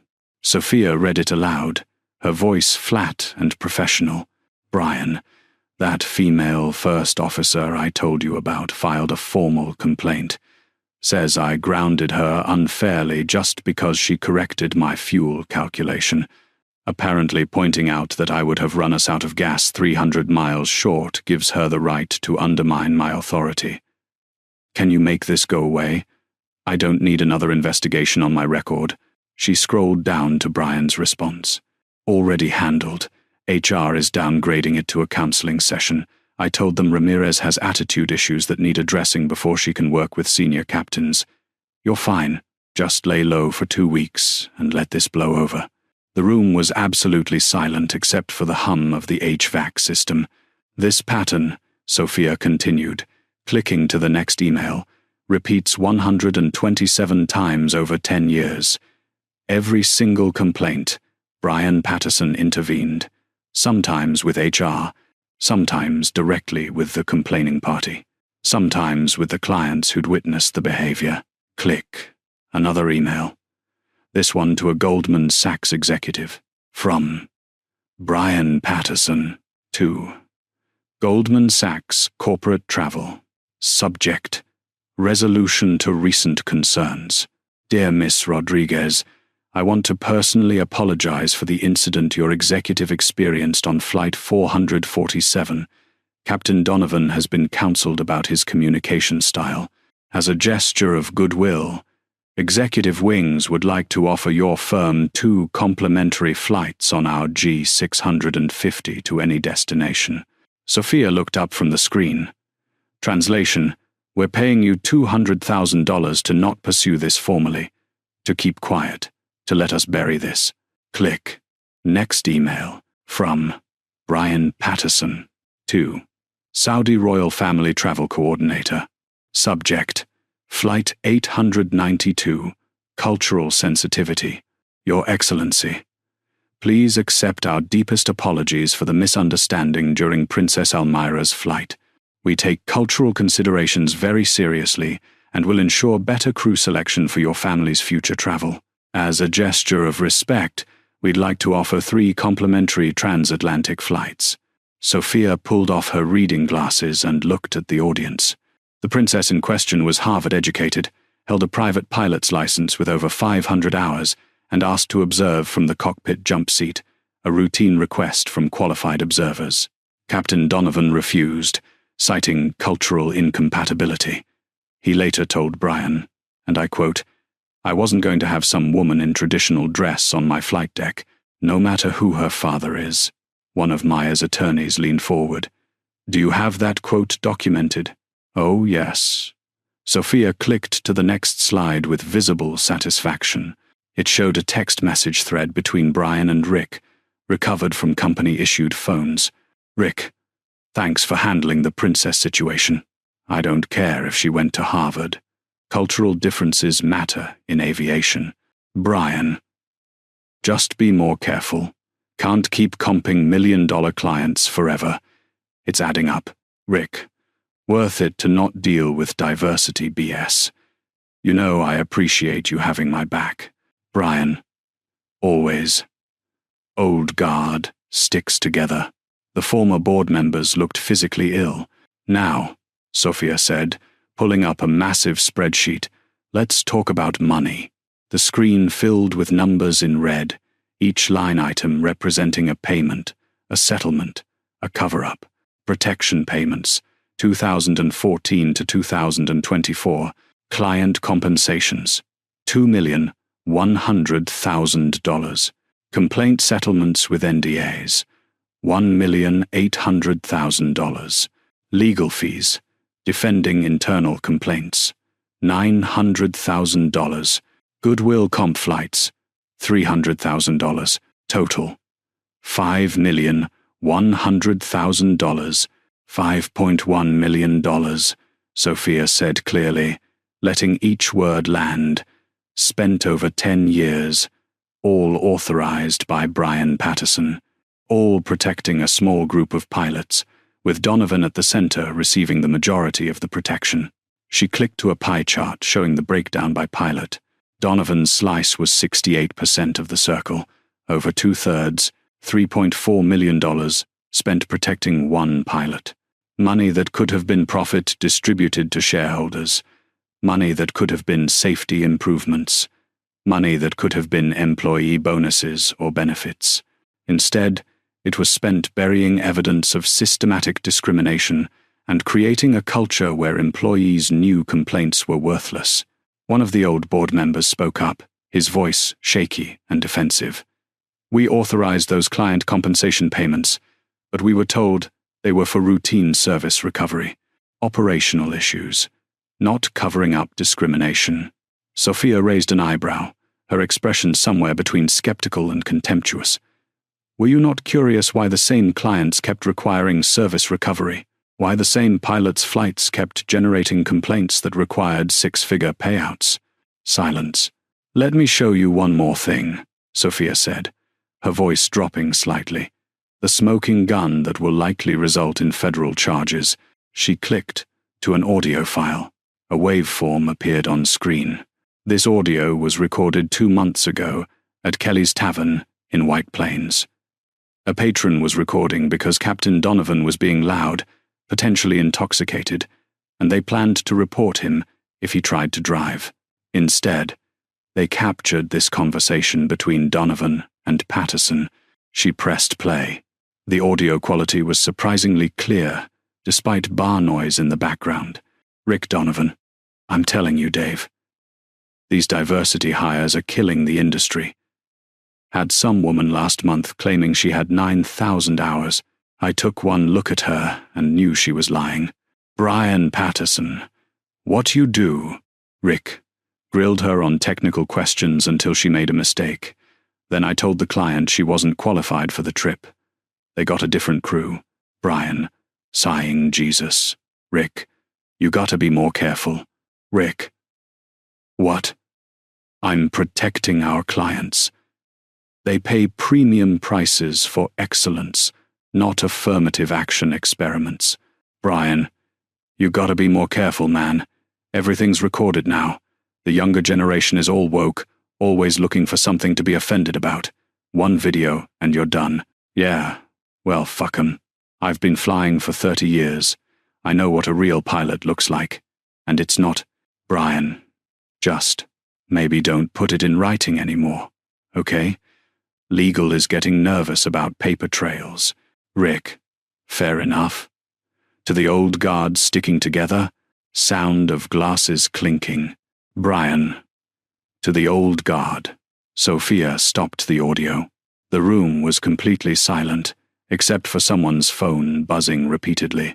This audio was provided to our investigation after the viral video. The patron recognized Donovan from the news coverage and realized what they'd captured. She clicked to the next slide. The woman with 9,000 hours Donovan mentioned? We found her. Her name is Captain Maria Santos. She does, in fact, have 9,200 hours. She's flown for American Airlines for 12 years with a perfect safety record. She had been seeking to transition to corporate charter flying. After Donovan's technical questioning, which she describes as a hostile interrogation designed to make her fail, Executive Wings declined her application with a vague, not the right fit explanation. She's now flying for NetJets, where she was hired immediately and is considered one of their top-performing captains. Maya's lead attorney was taking furious notes. Now, Sophia continued, her voice hardening, let's talk about the falsified maintenance logs. The old board members looked confused. Falsified what? Sophia pulled up a scanned document, official FAA maintenance forms. This is a post-flight report from 2020. Captain Donovan reported mechanical issues with aircraft N600EX that required immediate grounding, hydraulic anomalies, navigation system errors, serious safety concerns. She highlighted portions of the maintenance report with her laser pointer. The client on that flight, a female executive from a major investment bank, had complained during the flight about Donovan's inappropriate comments about women in business. She indicated she would be filing a formal complaint. Sophia clicked to the maintenance logs from the company's records. Our maintenance records show no hydraulic issues were found, no navigation errors, 0 mechanical problems. In fact, the chief mechanic noted, extensive diagnostics completed per captain's report. All systems tested normal. No anomalies detected anywhere. Aircraft returned to service. One of Maya's attorneys leaned forward, his voice sharp. You're saying he fabricated a safety issue? We believe he retaliated against the complaining client by falsifying the mechanical report, grounding the aircraft as punishment. The client had to charter a replacement aircraft at a cost of $225,000, and her complaint was quietly buried in the chaos. That's a federal crime. Yes. Falsifying aviation maintenance documents is a felony under Title 18 U.S.C. Section 1001. It carries a maximum sentence of 5 years in federal prison. The former board members had gone from pale to grey. Sophia turned to face them directly, removing her glasses for emphasis. Let me be crystal clear about what we found. This was not incompetence. This was not poor oversight.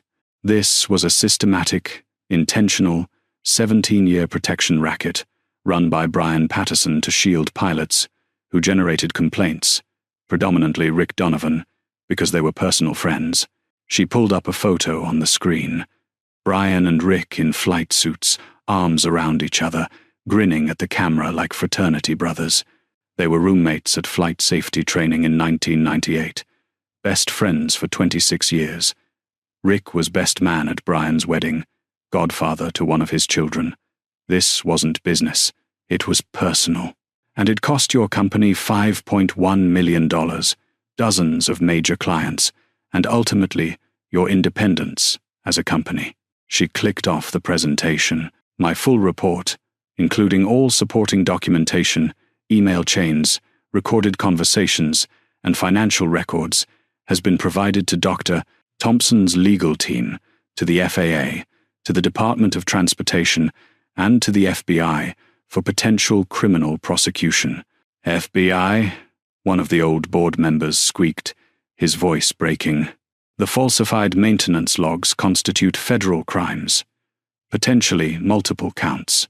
The FBI has opened an investigation into safety violations and document falsification.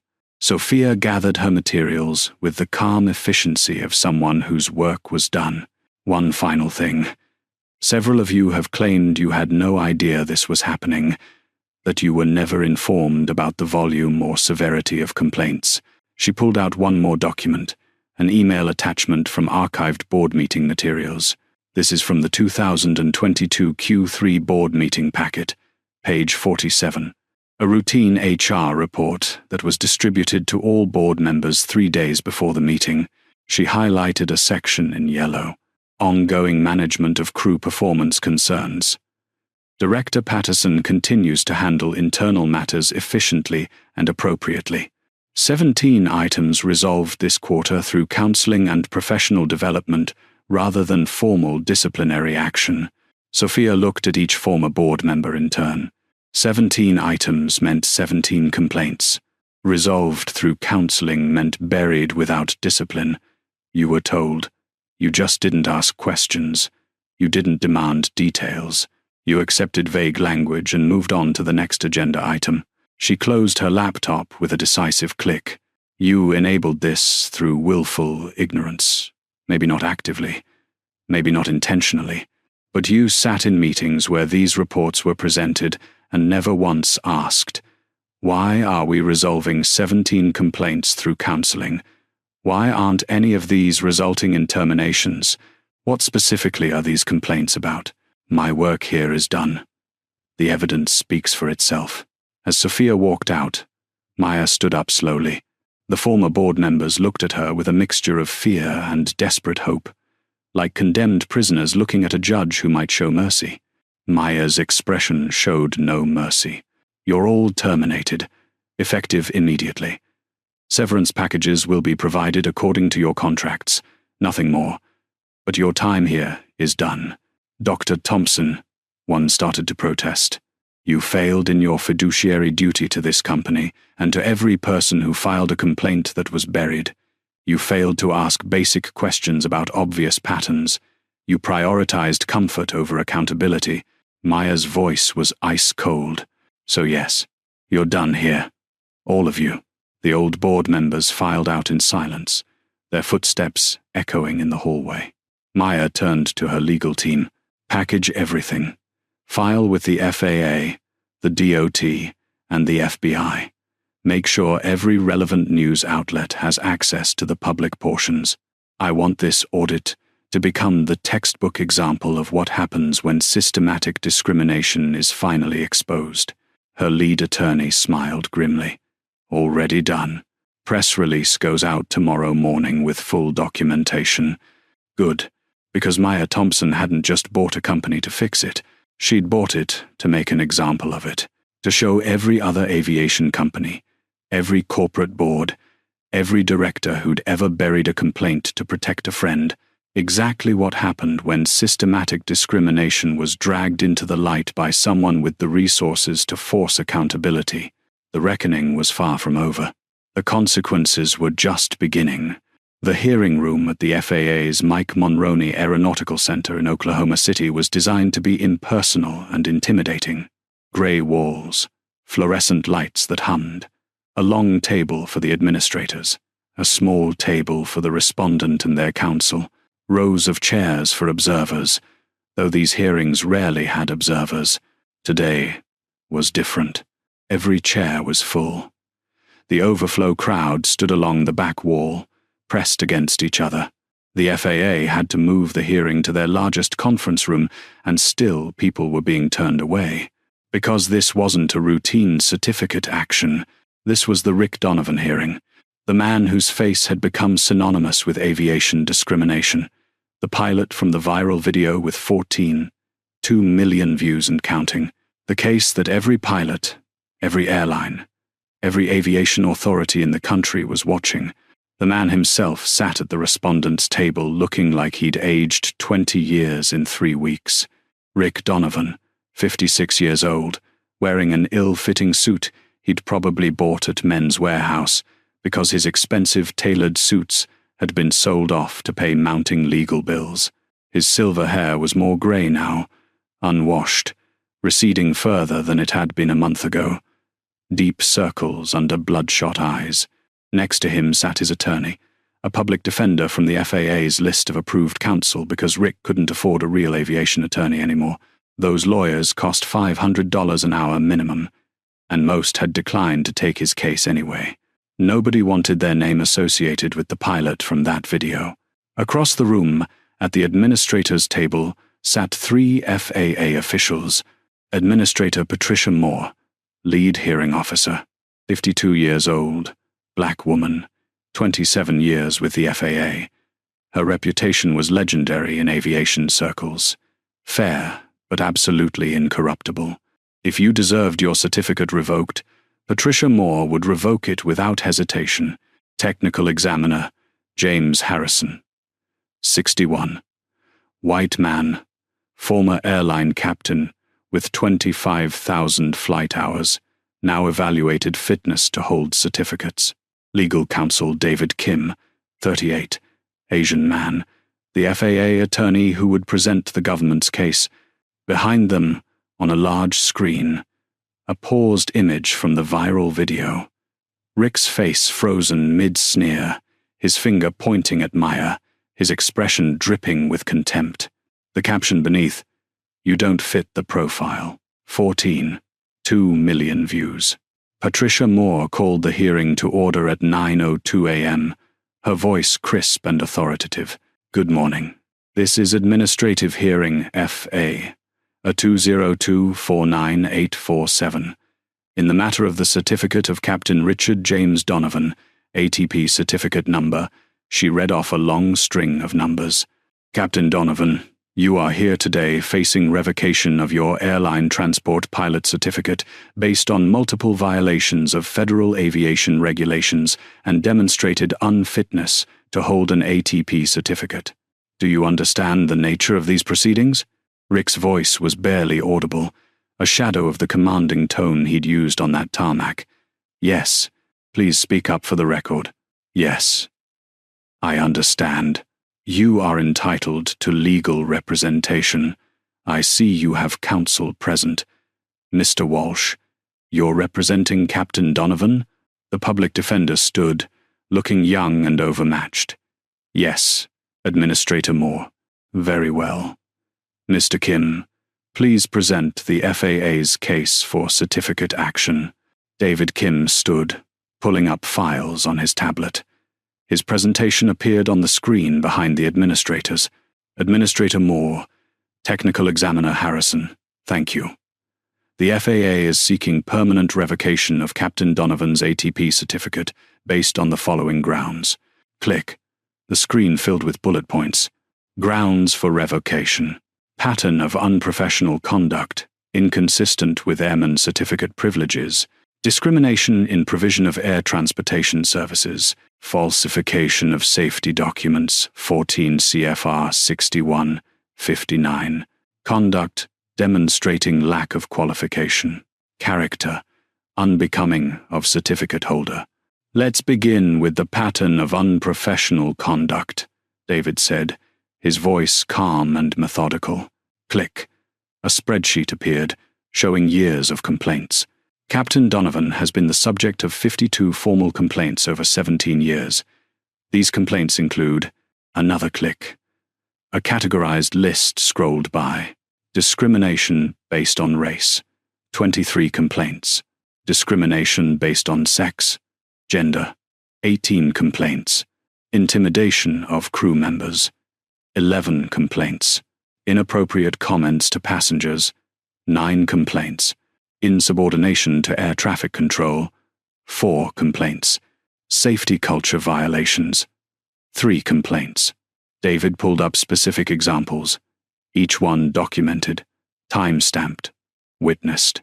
May 2019. First Officer Maria Ramirez filed a complaint alleging Captain Donovan grounded her for attitude concerns after she corrected a fuel calculation error that would have left them 400 miles short of destination. Subsequent independent review confirmed her calculation was correct, and Captain Donovan's would have resulted in fuel exhaustion. Rick's attorney half stood. That complaint was dismissed by the company, by a director who was later terminated for systematically burying complaints. David cut in smoothly. The dismissal has been overturned upon review by the new management. The attorney sat back down. September 2020. Client complaint from Goldman Sachs executive Rachel Torres alleging Captain Donovan made inappropriate comments about women in business leadership and refused her qualified request to observe from the cockpit jump seat. The company paid $200,000 to settle, rather than pursue formal investigation. January 2021. Saudi royal family filed complaint after Captain Donovan refused to allow Princess Almira, Harvard graduate, licensed pilot, to observe from jump seat, later texting his supervisor, quote, "I wasn't going to have some woman in traditional dress on my flight deck." Click. The text message appeared on screen. Rick's face flushed red with anger, or shame, or both. I could continue through all 52, but I think the pattern is established. David paused, letting the weight of 17 years of documented misconduct settle over the room. Now, let's discuss the incident that brought us here today. The viral video began playing on the large screen. No sound. Everyone in the room had seen it, many multiple times, but watching it in the formal setting of an FAA hearing, projected large, made it somehow worse. Rick, physically blocking Maya, his dismissive gestures, his theatrical performance for the crowd, his pointing finger, his sneer. The video paused on his face mid-speech. "You don't fit the profile." On November 14th, 2024, Captain Donovan refused boarding to Dr. Maya Thompson, a legitimately chartered passenger, based solely on her appearance. He called security. He accused her of fraud, trespassing, and running a scam. He told her she didn't fit the profile and looked like she got lost on the way to the food court. David turned to face Rick directly. Dr. Thompson is an MIT-educated billionaire with a PhD in quantum computing who had legally chartered the aircraft. The only profile she didn't fit was Captain Donovan's prejudiced assumption about what a wealthy passenger should look like. He clicked to show the view counts. 14.2 million. This incident was captured on video from 12 different angles. It was witnessed by approximately 30 people on the tarmac and viewed by over 14 million people online. It has caused immeasurable reputation damage to the aviation industry and exposed systematic discrimination that had been protected for years. Patricia Moore leaned forward. "Mr. Kim, explain how this relates to safety." "Yes, Administrator." When pilots make critical decisions based on bias rather than evidence, they compromise safety culture. Captain Donovan's documented pattern includes dismissing concerns from female first officers, refusing to follow air traffic control instructions from female controllers, ignoring safety reports from crew members he deemed diversity hires. David clicked to the falsified maintenance report, which brings us to the most serious allegation. On March 8, 2020, Captain Donovan filed a post-flight report claiming aircraft N600EX had hydraulic anomalies and navigation system errors requiring immediate grounding. He pulled up the maintenance records side by side with the complaint. Extensive diagnostics found 0 issues. All systems tested normal. The aircraft was returned to service. The client on that flight had filed a complaint about Captain Donovan's behavior. We believe he falsified the safety report as retaliation, grounding the aircraft and forcing the client to pay $225,000 for replacement charter. The room erupted in murmurs of shock and anger. Falsifying maintenance documents wasn't just grounds for certificate revocation. It was a federal felony that could result in prison time. Patricia Moore banged her gavel with sharp authority. "Order, Mr. Donovan. Do you wish to respond to these allegations?" Rick's attorney stood slowly, knowing he had nothing. "Administrator Moore, my client admits that his actions on November 14th were inappropriate and that he exercised poor judgment. However, the allegations of systematic bias are exaggerated, taken out of context, and the claims about falsified maintenance reports are unsubstantiated." Unsubstantiated? David Kim's voice carried genuine disbelief. He pulled out a laptop and pressed play. The bar conversation audio filled the room. Rick and Brian at Kelly's Tavern. Every incriminating word captured clearly. Rick's voice. "These diversity hires are killing the industry. I took one look at her and knew she was lying." The entire recording played. Every racist assumption, every dismissive comment, every arrogant word. When it finished, Patricia Moore's expression was granite. "Mr. Walsh, do you have any witnesses you'd like to call in Captain Donovan's defense?" The attorney looked defeated. No. Administrator Moore, any evidence you'd like to present that contradicts the government's case?" "No." "Does Captain Donovan wish to make a statement on his own behalf?" Rick stood slowly, his hands visibly shaking. "Administrator Moore, I made mistakes. I was raised in a different era. Aviation was different when I started flying in the 80s. I never intended to hurt anyone. I was just trying to maintain standards, to protect safety." "Stop." Patricia's voice cut through his speech like a blade. "Let me be very clear, Captain Donovan. In my 27 years with the FAA, I have reviewed thousands of certificate actions. I have sat through hundreds of these hearings. I have heard every excuse, every justification, every attempt to minimize misconduct." She leaned forward, her eyes locked on his. "But in all those years, I have never seen a more comprehensive, documented, systematic pattern of behavior that demonstrates absolute unfitness to hold an airman certificate." Rick's face crumbled, his last shred of hope visibly dying. "You didn't make mistakes. Mistakes are accidental. You built a 17-year career on prejudice. You endangered safety culture by retaliating against crew members who reported legitimate concerns. You falsified federal documents. You created an environment where people were afraid to speak up because you'd destroy their careers." She picked up her gavel. "Pursuant to Title 14, Code of Federal Regulations, Part 61, 15, and Part 13, 20, the Federal Aviation Administration finds that you have demonstrated conduct and character fundamentally incompatible with the privileges of an airline transport pilot certificate." The gavel came down. Bang. "Your ATP certificate is hereby revoked, permanently. Effective immediately." Bang. "You are prohibited from exercising any pilot privileges whatsoever.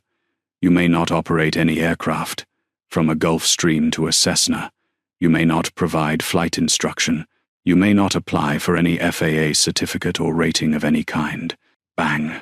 This revocation is permanent and may not be appealed after the 60-day statutory period. Patricia set the gavel down with finality. Mr. Donovan, you spent 30 years building a flying career. You commanded some of the most advanced aircraft in the world. You flew to exotic locations.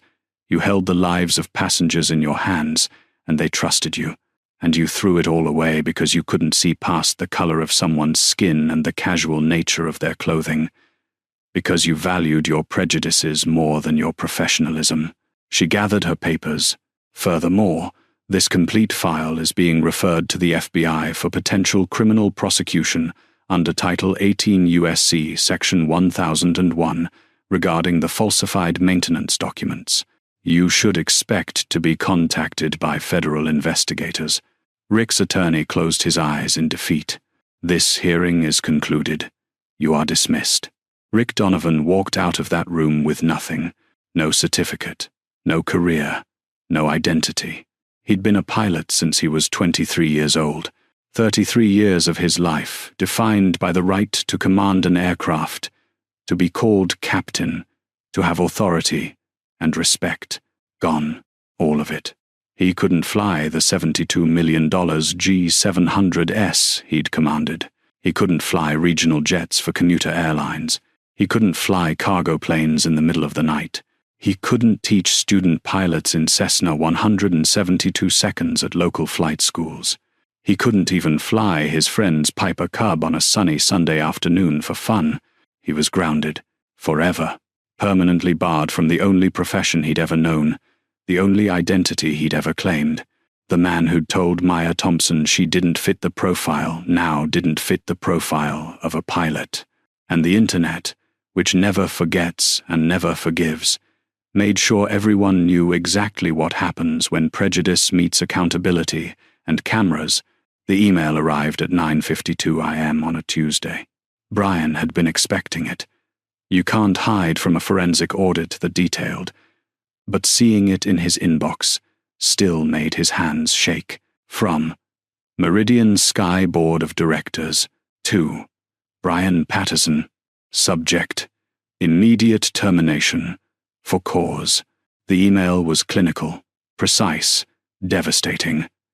Every benefit stripped away. Stock options worth $1 million, gone.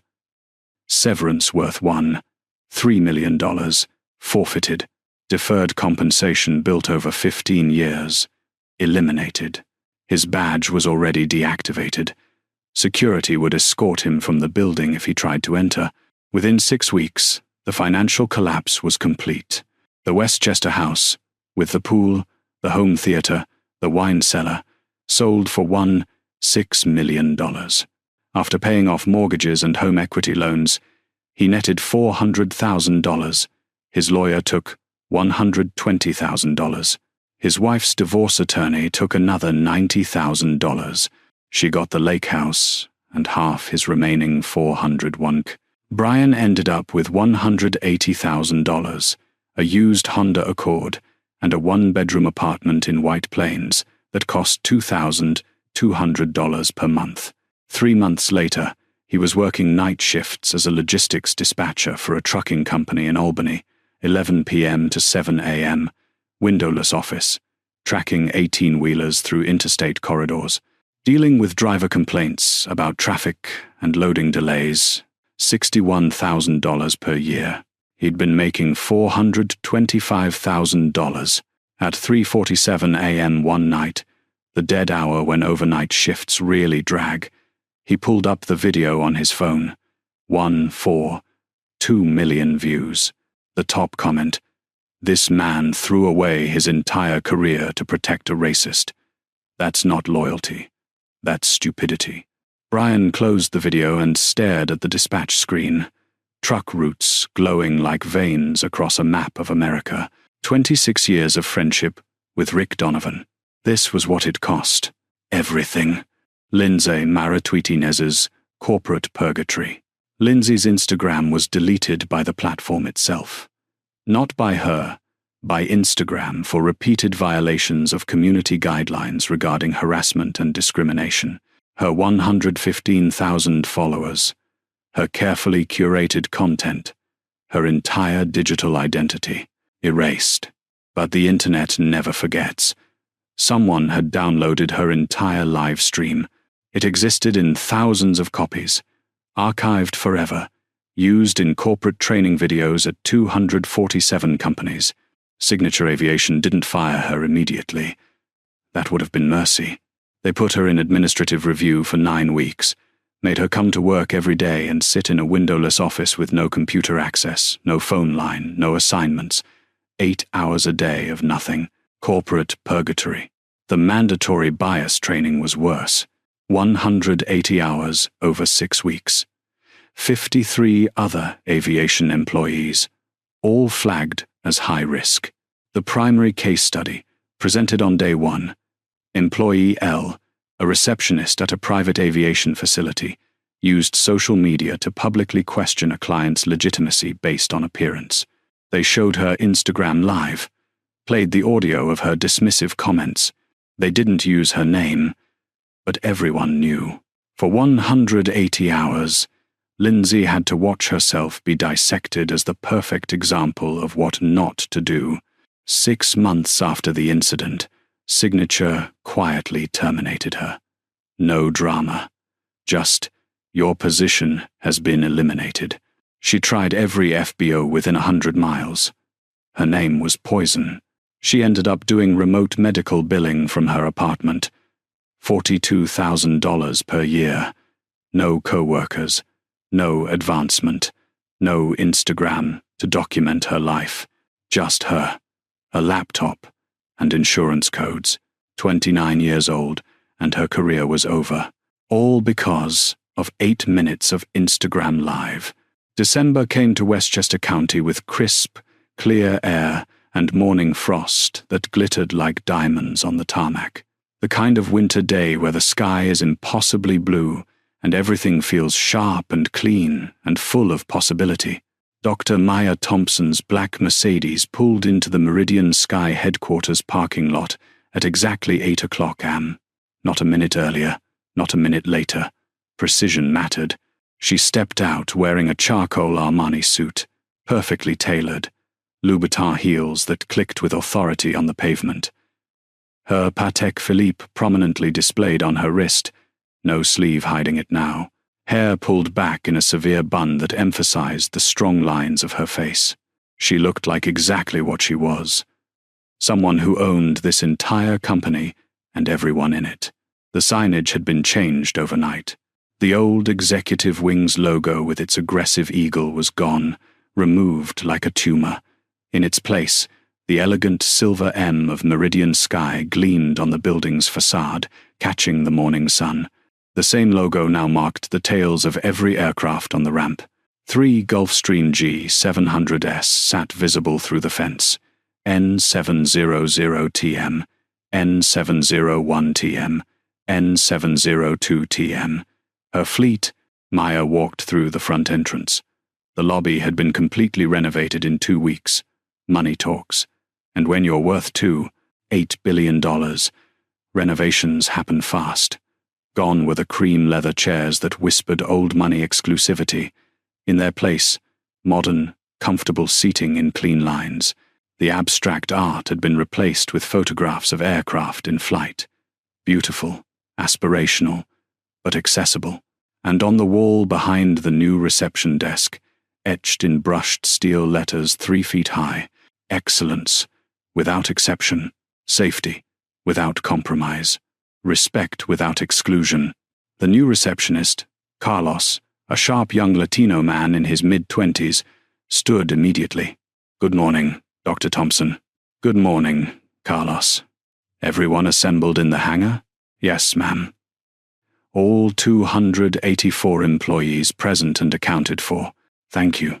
Maya walked through the facility, her heels clicking on the new tile floors, every step deliberate, every glance taking in details, new safety posters, updated equipment, the absence of old photos showing the leadership team that had enabled 17 years of discrimination. She passed the operations room where flight plans were filed and crews coordinated. The old layout had been redesigned completely. The new system emphasized transparency. Every flight assignment visible on large monitors, every crew selection logged and reviewable, no more backroom deals and favorite pilots. She passed what had been Brian Patterson's office. Her office now, completely redecorated. The heavy mahogany desk and leather chairs were gone, donated to a flight school. In their place, a modern glass desk, ergonomic seating, and floor-to-ceiling windows overlooking the tarmac where she could see everything that happened. She'd spend plenty of time in that office later. Right now, she had a speech to give. The main hangar usually housed aircraft being serviced. Today it held 284 folding chairs in neat rows, all facing a small stage with a podium and a large screen. The employees filed in quietly, the sound of hundreds of footsteps echoing in the cavernous space. Some looked terrified, knowing their jobs hung by a thread. Some looked defiant, arms crossed, convinced this was all performative overreaction. Some looked cautiously hopeful. The younger employees, the women, the pilots of color who'd watched everything unfold and dared to believe things might actually change.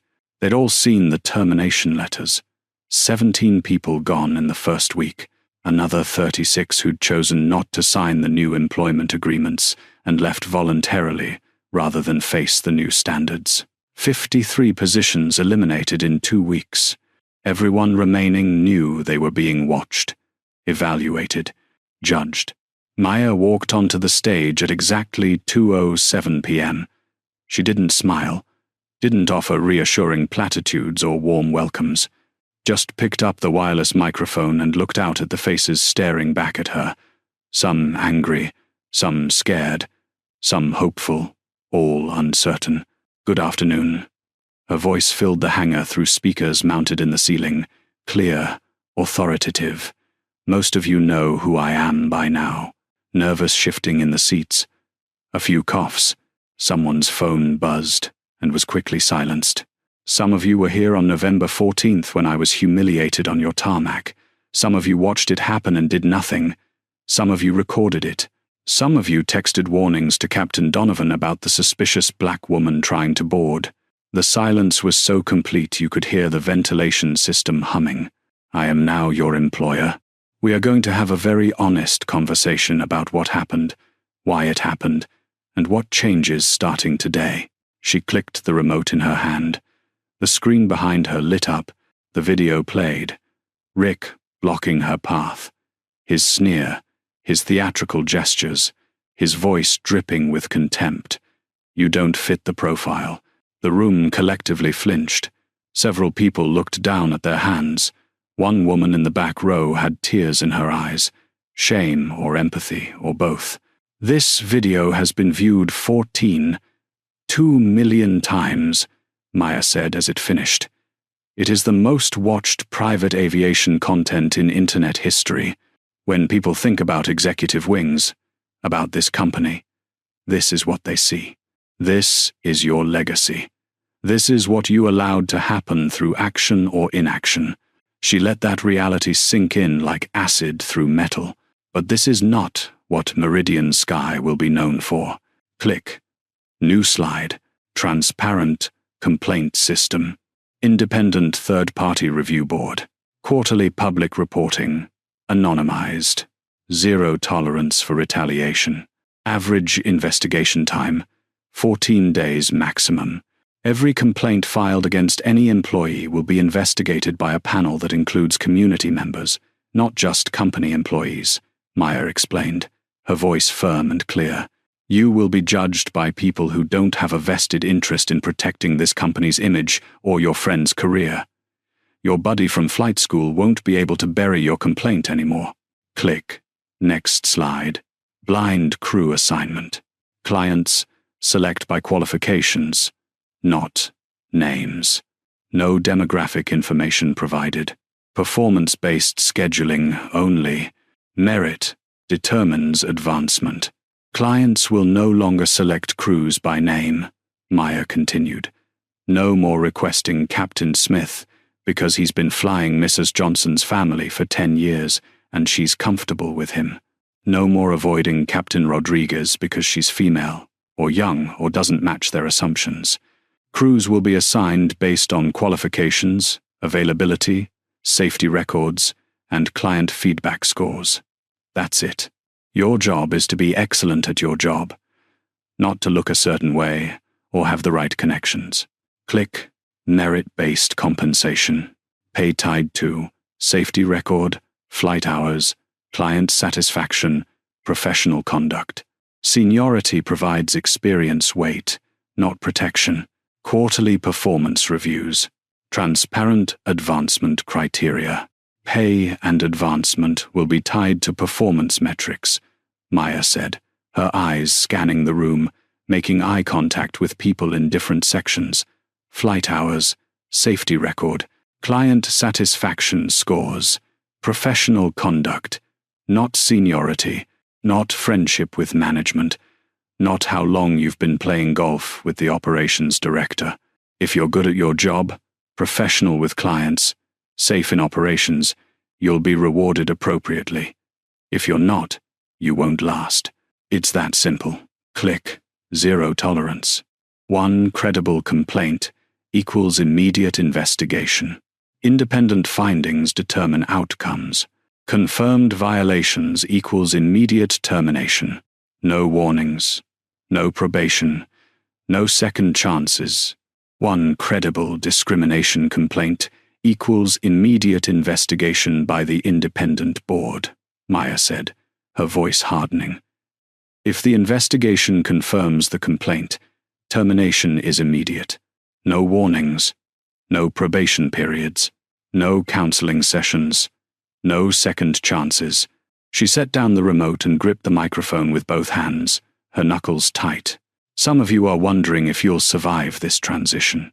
Here's how you know. Every eye locked on her.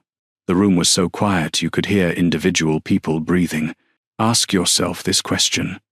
Would I want my words, my actions, my attitudes broadcast to 14 million people? Would I want my emails read in court, my text messages shown on the news, my private conversations played in a federal hearing? Uncomfortable shifting. Someone cleared their throat nervously. If the answer is no, if there's anything in your professional conduct you'd be embarrassed or ashamed to have publicized, you have two choices. Her voice dropped, became quieter but somehow more intense. Change or leave. The silence was absolute. I don't care which you choose, but you will not contaminate this company with the toxic culture that brought it to its knees. You will not perpetuate systems that protected prejudice and buried complaints for 17 years. You will not make my company. And make no mistake, this is my company. A place where anyone is told they don't belong based on their appearance, their background, or anything except their qualifications and conduct. Click. Final slide. The mission statement in large, bold letters. Excellence without exception. Safety without compromise. Respect without exclusion. This is not corporate speak, Maya said quietly but firmly. This is not PR language designed to sound good in press releases. This is the actual standard you will be held to. Every single day. Every flight. Every interaction. Every decision. She set down the microphone on the small table and picked up 2 stacks of papers. I have here 17 termination letters for employees directly involved in or who enabled the incident on November 14th. These individuals are no longer employed by this company. Their names will be provided to all staff by end of business today, along with specific reasons for termination. She held up the first stack, then set it down and lifted the second. I also have 214 letters that will be delivered to each of you individually over the next 3 days. These outline your new employment terms, performance review schedules, and expectations for your role under the new structure. You have 7 days to sign and return them. If you choose not to sign, your employment is automatically terminated with 1 week severance. No hard feelings. This might not be the company for you, and that's okay. But if you stay, you agree to these standards without reservation." Maya picked up the microphone one last time. "Some of you are thinking I'm overreacting, that it was just one incident, that I'm being too harsh, too aggressive, too unforgiving." Her expression hardened even further, her eyes sweeping across the room. It wasn't one incident. It was 52 complaints against one pilot alone. It was 17 years of systematic protection. It was $5.1 million spent burying evidence and paying off victims. It was email chains where employees joked about problem passengers and diversity hires like they were discussing sports scores. People in the audience looked physically ill. One man in the third row had gone pale. "You want to know what just one incident looks like?" Maya's voice rose slightly, passion breaking through the professional control. "It looks like a female first officer grounded for correcting a potentially fatal fuel calculation. It looks like a Saudi diplomat's daughter refused service for cultural concerns despite being Harvard-educated. It looks like complaint after complaint after complaint dismissed because the perpetrator was friends with management. So no, I am not overreacting. I am finally reacting proportionally to a decade of misconduct that was protected, enabled, and encouraged by leadership who valued friendship over safety and comfort over justice." Click. The screen changed one final time. Photos of the 3 G700s with their new Meridian Sky livery. Sleek, modern, the silver M logos gleaming. "Welcome to Meridian Sky," Maya said, her voice returning to that calm, controlled tone. The company executive wings should have been all along. She set down the microphone and walked off the stage. The room erupted, not in applause, though there was some from younger employees, from the handful of female pilots, from ground crew who'd filed complaints that were buried years ago, but mostly in frantic conversations. People pulling out phones, texting frantically, processing what they'd just heard. Over the next 7 days, 53 employees resigned or declined to sign new employment agreements. Some left quietly, recognizing they couldn't meet the new standards or didn't want to. Some left angrily, posting on aviation forums about woke takeovers and reverse discrimination and what happened to just flying planes. The internet wasn't sympathetic to their complaints. But 31 new employees were hired within 2 weeks. 16 female pilots. The entire industry average was about 7%. 12 pilots of color. Industry average was about 4%. Marcus Webb, promoted from $18 hour line service to Chief Diversity Officer at $145,000. A former FAA inspector with a reputation for being incorruptible as Director of Safety Culture. A new HR director who specialized in discrimination prevention and had personally sued her previous employer for burying complaints, and Captain Jessica Romano, the woman who documented everything that night on the tarmac while others looked away, became Director of Flight Operations. Her first official act? Implementing the blind crew assignment system within 72 hours. Her second? Publishing every complaint received in the past 6 months with detailed explanations of how each was investigated and resolved. Transparency wasn't just a buzzword anymore, it was policy. The transformation had begun, and the aviation industry was watching with a mixture of fear, admiration, and the dawning realization that they might be next if they didn't get their own houses in order. 6 months after Maya Thompson walked into that hangar and laid down the law, she walked the same path on a bright May morning. The difference was in the details. In the operations room, Captain Jessica Romano was briefing 3 new pilots, 2 women, 1 black man. A sight that would have been impossible under executive wings. Flight 447 to Dubai departs at 1900, Jessica said, pointing to the assignment board where crew names were listed by qualification code, not identity. Captain Santos, you're led. First Officer Kim, you're with her.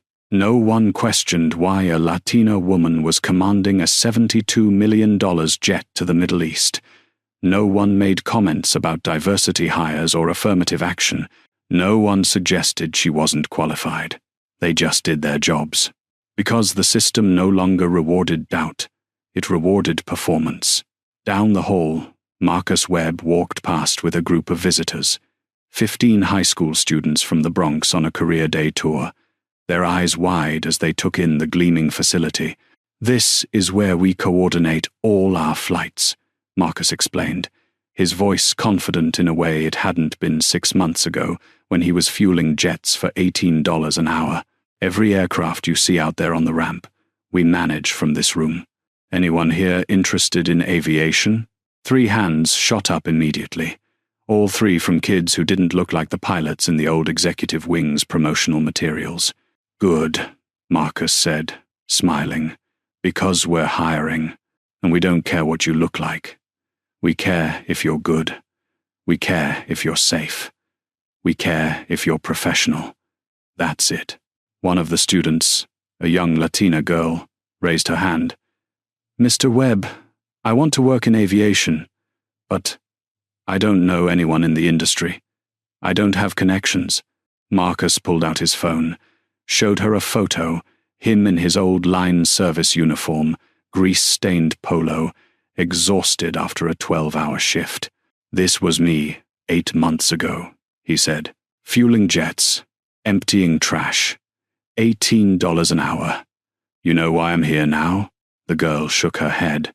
"Because I saw something wrong and I pulled out my phone. 47 seconds of video. That's all it took. I didn't have connections either. I just had the courage to document what I saw and the belief that maybe, possibly, someone would care." He showed her another photo, him shaking Maya Thompson's hand at an awards ceremony, both of them smiling. Connections help, but character matters more. Remember that. After the tour, 2 students approached him about summer internships. In Hangar 3, Captain Maria Santos completed her pre-flight walk-around of N701TM, the same type of aircraft she'd been rejected from flying 3 years earlier, when Rick Donovan had technically evaluated her. She remembered his contemptuous questions, his obvious skepticism, the way he'd grilled her on obscure technical details until she made one minor error, then used it to disqualify her despite her 9,200 hours and perfect safety record. "You don't have the experience we're looking for," he'd said. Translation: "You don't look like what we're looking for." Now, she was here, hired by the new Meridian Sky based purely on her qualifications. No interview with Rick to gatekeep her, no Brian to protect the old guard. Just her logbook, her safety record, and her skills. Captain Romano walked up, reviewing the flight plan on her tablet. "How's the bird looking, Maria?" "All green. Ready for Dubai." "Good. Safe flight. And welcome to Meridian Sky." Officially, Maria smiled. "Jessica, can I tell you something?" "Of course. Rick Donovan cost me 3 years at this company. 3 years I could have been flying these jets, building hours, advancing my career. I was angry about that for a long time." Jessica nodded, understanding in her eyes. "But honestly," Maria continued, "I'm glad it happened that way. I learned at NetJets. I became better. And now, I'm here because of my qualifications, not despite them. I'm here because someone finally built a system that values skill over assumptions. That's the difference," Jessica said quietly. "That's what we're building. A place where your resume speaks louder than your appearance." Maria climbed the stairs to N701TM. She was home. In Maya's office, a letter sat on her desk. It had arrived that morning, forwarded from the company's main mailbox. "Dr. Thompson, I flew on Meridian Sky last week from New York to Los Angeles. It was the first time in my 20-year career as a surgeon that I've chartered a private jet without experiencing some form of discrimination, whether subtle or overt. The pilot greeted me by name and profession. The crew treated me with respect. Nobody assumed I was in the wrong place. Nobody asked if I was sure I'd booked the right flight. Nobody looked at me like I was a puzzle they needed to solve. You have no idea how exhausting it is to brace for discrimination every time you enter a professional space, to prepare yourself mentally for the assumptions, the microaggressions, the moments where you have to prove you belong. For the first time in 2 decades of flying private, I didn't have to do that. I could just exist, board my flight, be treated like a valued client, without having to justify my presence or prove my credentials or tolerate subtle dismissals. That might not seem revolutionary to people who've never experienced discrimination, but for those of us who have, it's everything. Thank you for creating a company where people like me can simply be, without defense, without explanation, without exhaustion, with gratitude. Dr. Rachel Martinez, MD. Maya read the letter twice, then carefully placed it in a frame on her wall next to her MIT diploma and her Forbes covers, because that was the real measure of success, not the legislation, not the industry reforms, not the billions in company value or the awards or the congressional recognition, but the individual moments where people could board a flight, conduct business, do their jobs without having to defend their right to exist in that space. That was the revolution, and it was just beginning. 8 months after a rainy November evening, Dr. Maya Thompson sat in a leather chair facing the Senate Committee on Commerce, Science, and Transportation. The hearing room was packed beyond capacity, every seat filled. Cameras from C-SPAN, CNN, NBC, and a dozen other networks, journalists from the New York Times, the Wall Street Journal, Forbes, aviation industry executives who'd been subpoenaed and looked like they'd rather be anywhere else, civil rights advocates who'd waited decades for this moment. The room buzzed with anticipation and tension. Senator James Mitchell, RTX, committee chairman, banged his gavel. This hearing will come to order. Today we examine discrimination in the aviation industry and proposed legislative remedies. Our first witness is Dr. Maya Thompson, founder of Quantum Core Systems and current owner of Meridian Sky Charter Services. Maya sat perfectly still in her navy suit, notes in front of her, though she barely needed them. She'd been preparing for this moment since the day she stood in the rain. Dr. Thompson, Senator Mitchell began, leaning forward, you've described your experience as not unique, just uniquely documented. What do you mean by that? Maya leaned toward the microphone, her voice clear and steady. Senator, thank you for the opportunity to testify. On November 14th of last year, I was refused boarding to a privately chartered aircraft by a pilot who made assumptions based solely on my appearance. I was called a trespasser, accused of fraud, subjected to public humiliation, all while wearing comfortable clothes and carrying credentials that would have immediately verified my legitimacy if anyone had bothered to check. She paused, letting that sink in. But I was lucky, Senator. I had resources. I had attorneys. I had the financial means to buy the entire company and force accountability from the top down. I could fight back. Most people don't have that power. The room was silent. The aviation industry has operated for decades under a culture where complaints are buried, where problematic employees are protected because of friendships or seniority, where discrimination is dismissed as personality conflicts or misunderstandings, where money is spent making victims go away rather than removing the people causing harm. What makes my case different isn't that discrimination happened. It's that it was documented by 12 different cameras, watched by 14 million people, and resulted in federal investigations that exposed a systematic protection racket costing millions of dollars. Senator Rodriguez, DCA, leaned forward intently. Dr. Thompson, you've reviewed the company's internal records. How pervasive was this problem? Over 10 years, 52 formal complaints were filed against one pilot alone, Maya said, her voice hard. 44 were personally dismissed by the Director of Operations without proper investigation.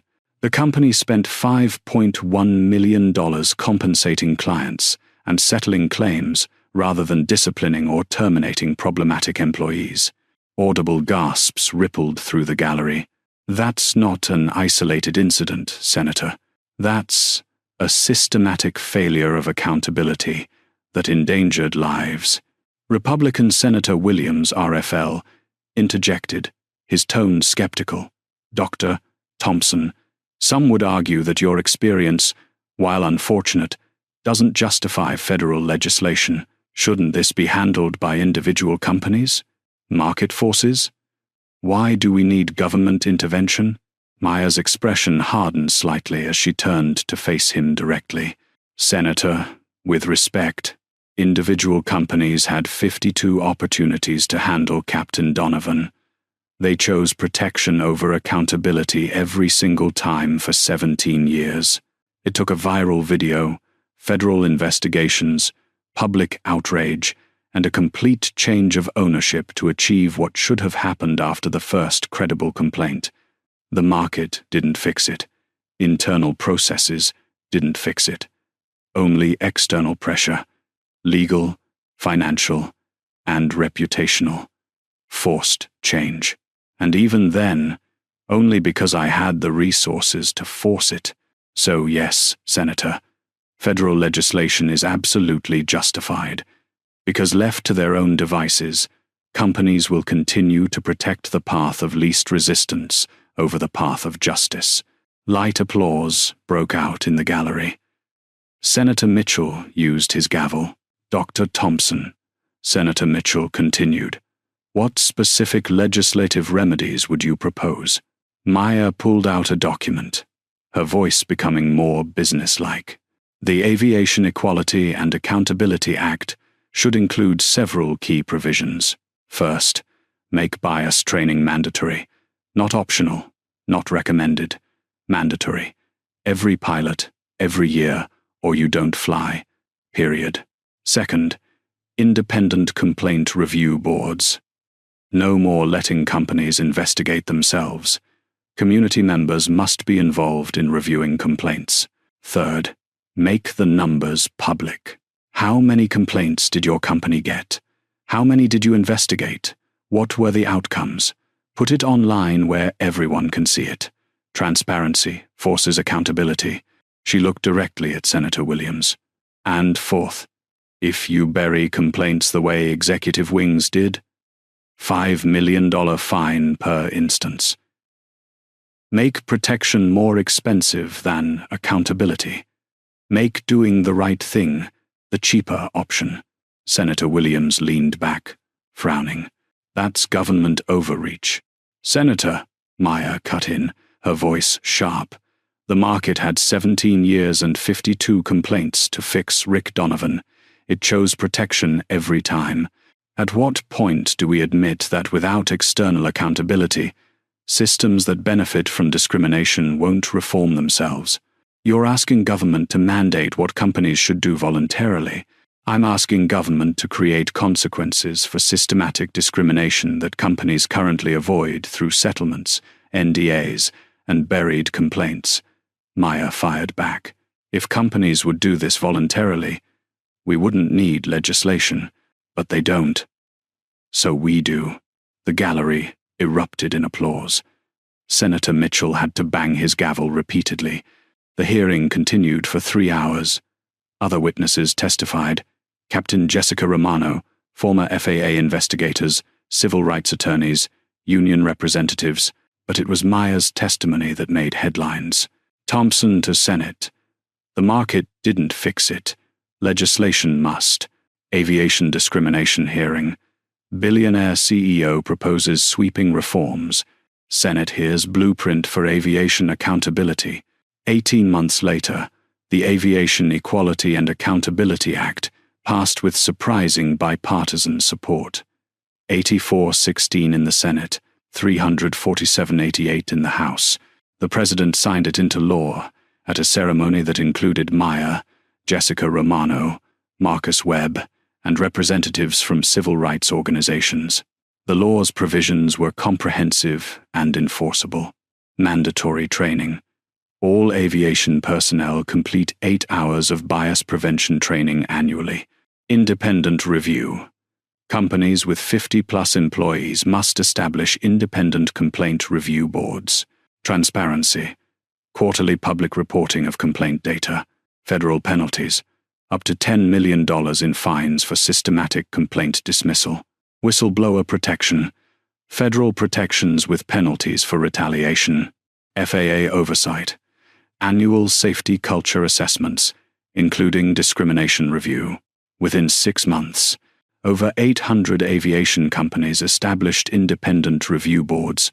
More than 12,000 pilots completed the first training cycle. Over 200 companies published their first transparency reports. Discrimination complaints across the industry increased 340%. Because people finally believed they'd be taken seriously. Substantiated complaints resulting in discipline increased 520%.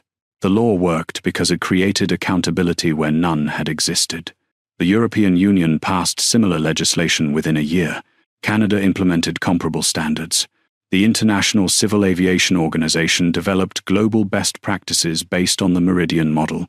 Australia, Japan, and Singapore initiated reviews of their own complaint procedures. What began on a rain-soaked tarmac in Westchester had become a global conversation about aviation culture, accountability, and the cost of protecting prejudice. One woman, one moment, one decision to stand in the rain and let the cameras roll, and an entire industry transformed. 2 years after standing in the rain, Dr. Maya Thompson stood at her office window overlooking the Meridian Sky tarmac. 6 Gulfstream G700s sat below in perfect formation, their silver M logos gleaming in the afternoon sun. The fleet had doubled, N700TM through N705TM, all bearing the mark of a company rebuilt from ashes. Her phone buzzed. A text from Jessica. Just completed pre-flight on N700TM. Everything green. Singapore departure on schedule. You built something special here. Maya smiled and typed back. We built it. Fly safe. She picked up a small object from her desk. Her old FBO badge from November 14, 2 years ago. The photo showed her in that hoodie, hair pulled back, looking exhausted from a long day of coding, looking wrong to everyone who saw her that night. She'd been exactly who she needed to be. Prepared, competent, powerful enough to let Rick Donovan bury himself while cameras rolled. On the wall behind her desk, the recognition told one story: NBAA Industry Excellence Award. Aviation Week, Most Transformative Company Culture, Fortune Business Leader of the Year. Congressional recognition, Catalyst for Change. ICAO, Global Impact Award. But the real trophy was visible through the window below. A company where pilots were judged by their skills, not their faces. Where complaints were investigated, not buried. Where a woman in a hoodie would be treated exactly the same as a man in a 3-piece suit. Where merit mattered more than appearances or connections. That was the legacy worth building. Her calendar reminder chimed, Flight to Singapore. 7:30 p.m., Westchester Airport. Same airport, same route. 2 years later, Maya grabbed her messenger bag and that same rolling suitcase. This time, she'd wear the hoodie again, on purpose, because now she could. Because the system had changed enough that comfortable clothes didn't disqualify you from spaces you'd earned the right to occupy. Because sometimes the most powerful statement isn't looking the part, it's being so secure in who you are that you don't need to. She walked out of her office, through the transformed lobby, past the values etched in steel, and toward the tarmac, where Captain Jessica Romano was waiting at N700TM. The same jet, the same destination, a completely different company. Rick Donovan had thought he was protecting his aircraft from a security risk.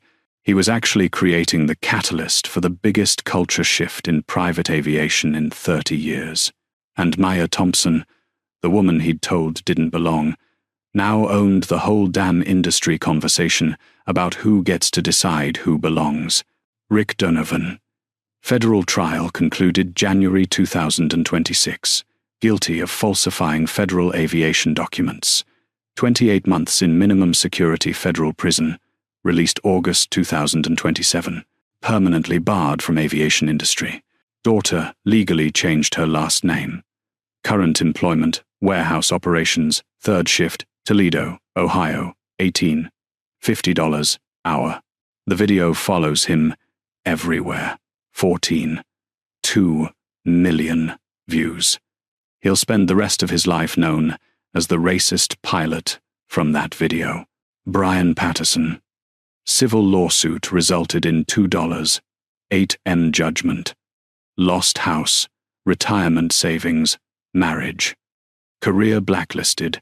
His name is toxic in aviation. Current. Logistics dispatcher, freight company, Pittsburgh night shift, $61,000. Year. No windows, no jets. Sometimes pulls up the video at 3 a.m. Knows protecting Rick cost him everything. Lives with that knowledge every night. Lindsay Meritweetinez. Instagram permanently deleted. 115K followers gone. Signature terminated after 9-month review. Featured in 247 corporate training videos as example of workplace discrimination.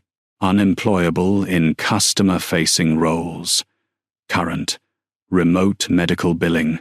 $42,000. Year. No social media presence. 8 minutes of live streaming ended her hospitality career forever. Captain Jessica Romano. Director of Flight Operations, Meridian Sky. Increased female pilot hiring by 340%. Published influential paper on bias-conscious crew management. Keynote speaker at Women in Aviation Conference. Finally safe in the career she almost abandoned. Quote, I make sure nobody else has to file complaints that go nowhere. Marcus Webb. $18. Hour line service. Chief Diversity Officer. $145K.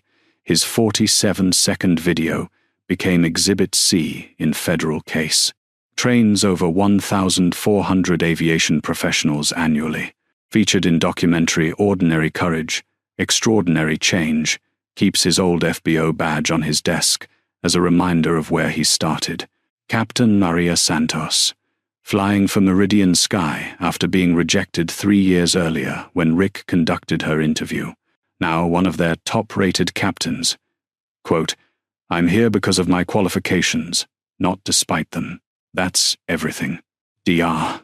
Maya Thompson. Owner, Meridian Sky. Net worth increased to $2 billion. Named to Time 100 Most Influential People.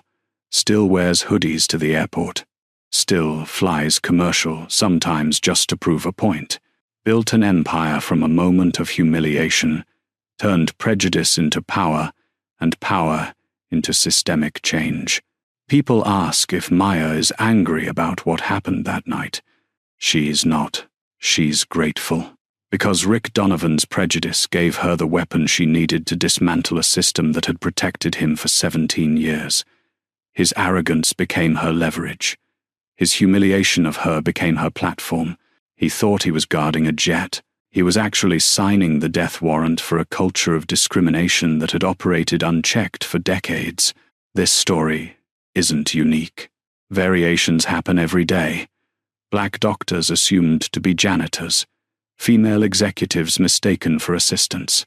Qualified people dismissed because they don't match outdated expectations of what power, wealth, or competence should look like. The only difference? Maya had the resources to fight back. Most people don't, but they should be able to. 2 years later, Maya walks to that same tarmac for her flight to Singapore. Same airport, same route, same time. Captain Romano waves from the cockpit of N700TM. Marcus supervises ground operations. Carlos greets her warmly at the entrance. Everything changed because one person had power and chose to use it for more than revenge. They tried to tell her she didn't belong on her own jet. So she bought the whole damn company and rebuilt it from the ground up. The lesson? Never let anyone tell you where you don't belong, especially in spaces you own. The question you need to answer: next time you see someone being dismissed, profiled, or humiliated in a professional setting based on their appearance, what will you do? Will you look away like most of the crowd on that tarmac? Or will you be Marcus, pulling out your phone, documenting evidence, creating accountability? Here's what one video did. One phone recording, 47 seconds, triggered federal investigations, congressional legislation, industry-wide transformation, dozens of careers saved, hundreds of complaints finally heard. Your phone has that same power. 3 things to do right now. 1. Save these hotlines in your phone. Workplace discrimination, eeoc.gov, or 1-800-669-4000. Aviation issues. 4 safety hotline, 1-800-255-1111. Civil rights. 200-2-366-4648. 2. Practice this phrase. I'm documenting this for safety and accountability. You're not being aggressive. You're creating a record. There's a difference. That difference matters. 3. Know your power. One video can change an industry. One complaint can save the next person. One moment of courage can create lasting change. Documentation defeats discrimination. The reality. How many Rick Donovans are working right now? How many Brians are protecting them? How many complaints are being buried today while you're watching this? The difference between executive wings and reformed companies? Someone with power forced accountability. You have that power in your pocket. Comment below. Have you ever witnessed discrimination and stayed silent? What stopped you? What would you do differently now, knowing what one documented moment can achieve? Every story in these comments could be the next Maya Thompson moment. The only question is, will you be the person recording or the person who wished they had? If you believe, documented evidence defeats discrimination. Smash that like button to push this story to more people. Subscribe for more stories where intelligence triumphs over prejudice. Hit the bell so you never miss when justice is served. Share this video with someone who needs to know their phone is their power. The next Rick Donovan is working somewhere right now. The next Brian Patterson is burying complaints right now. The next Maya Thompson might be you, or someone you know. Your phone camera might be what ends a career that should have ended years ago. To make it count. Truth wins. But only when people are brave enough to document it. Enough to document it. Enough to document it. Enough to document it. Enough to document it. Enough to document it. Enough to document it. Enough to document it. Enough to document it. Enough to document it. Enough to document it. Enough to document it. Enough to document it. Enough to document it. Enough to document it. Enough to document it. Enough to document it. Enough to document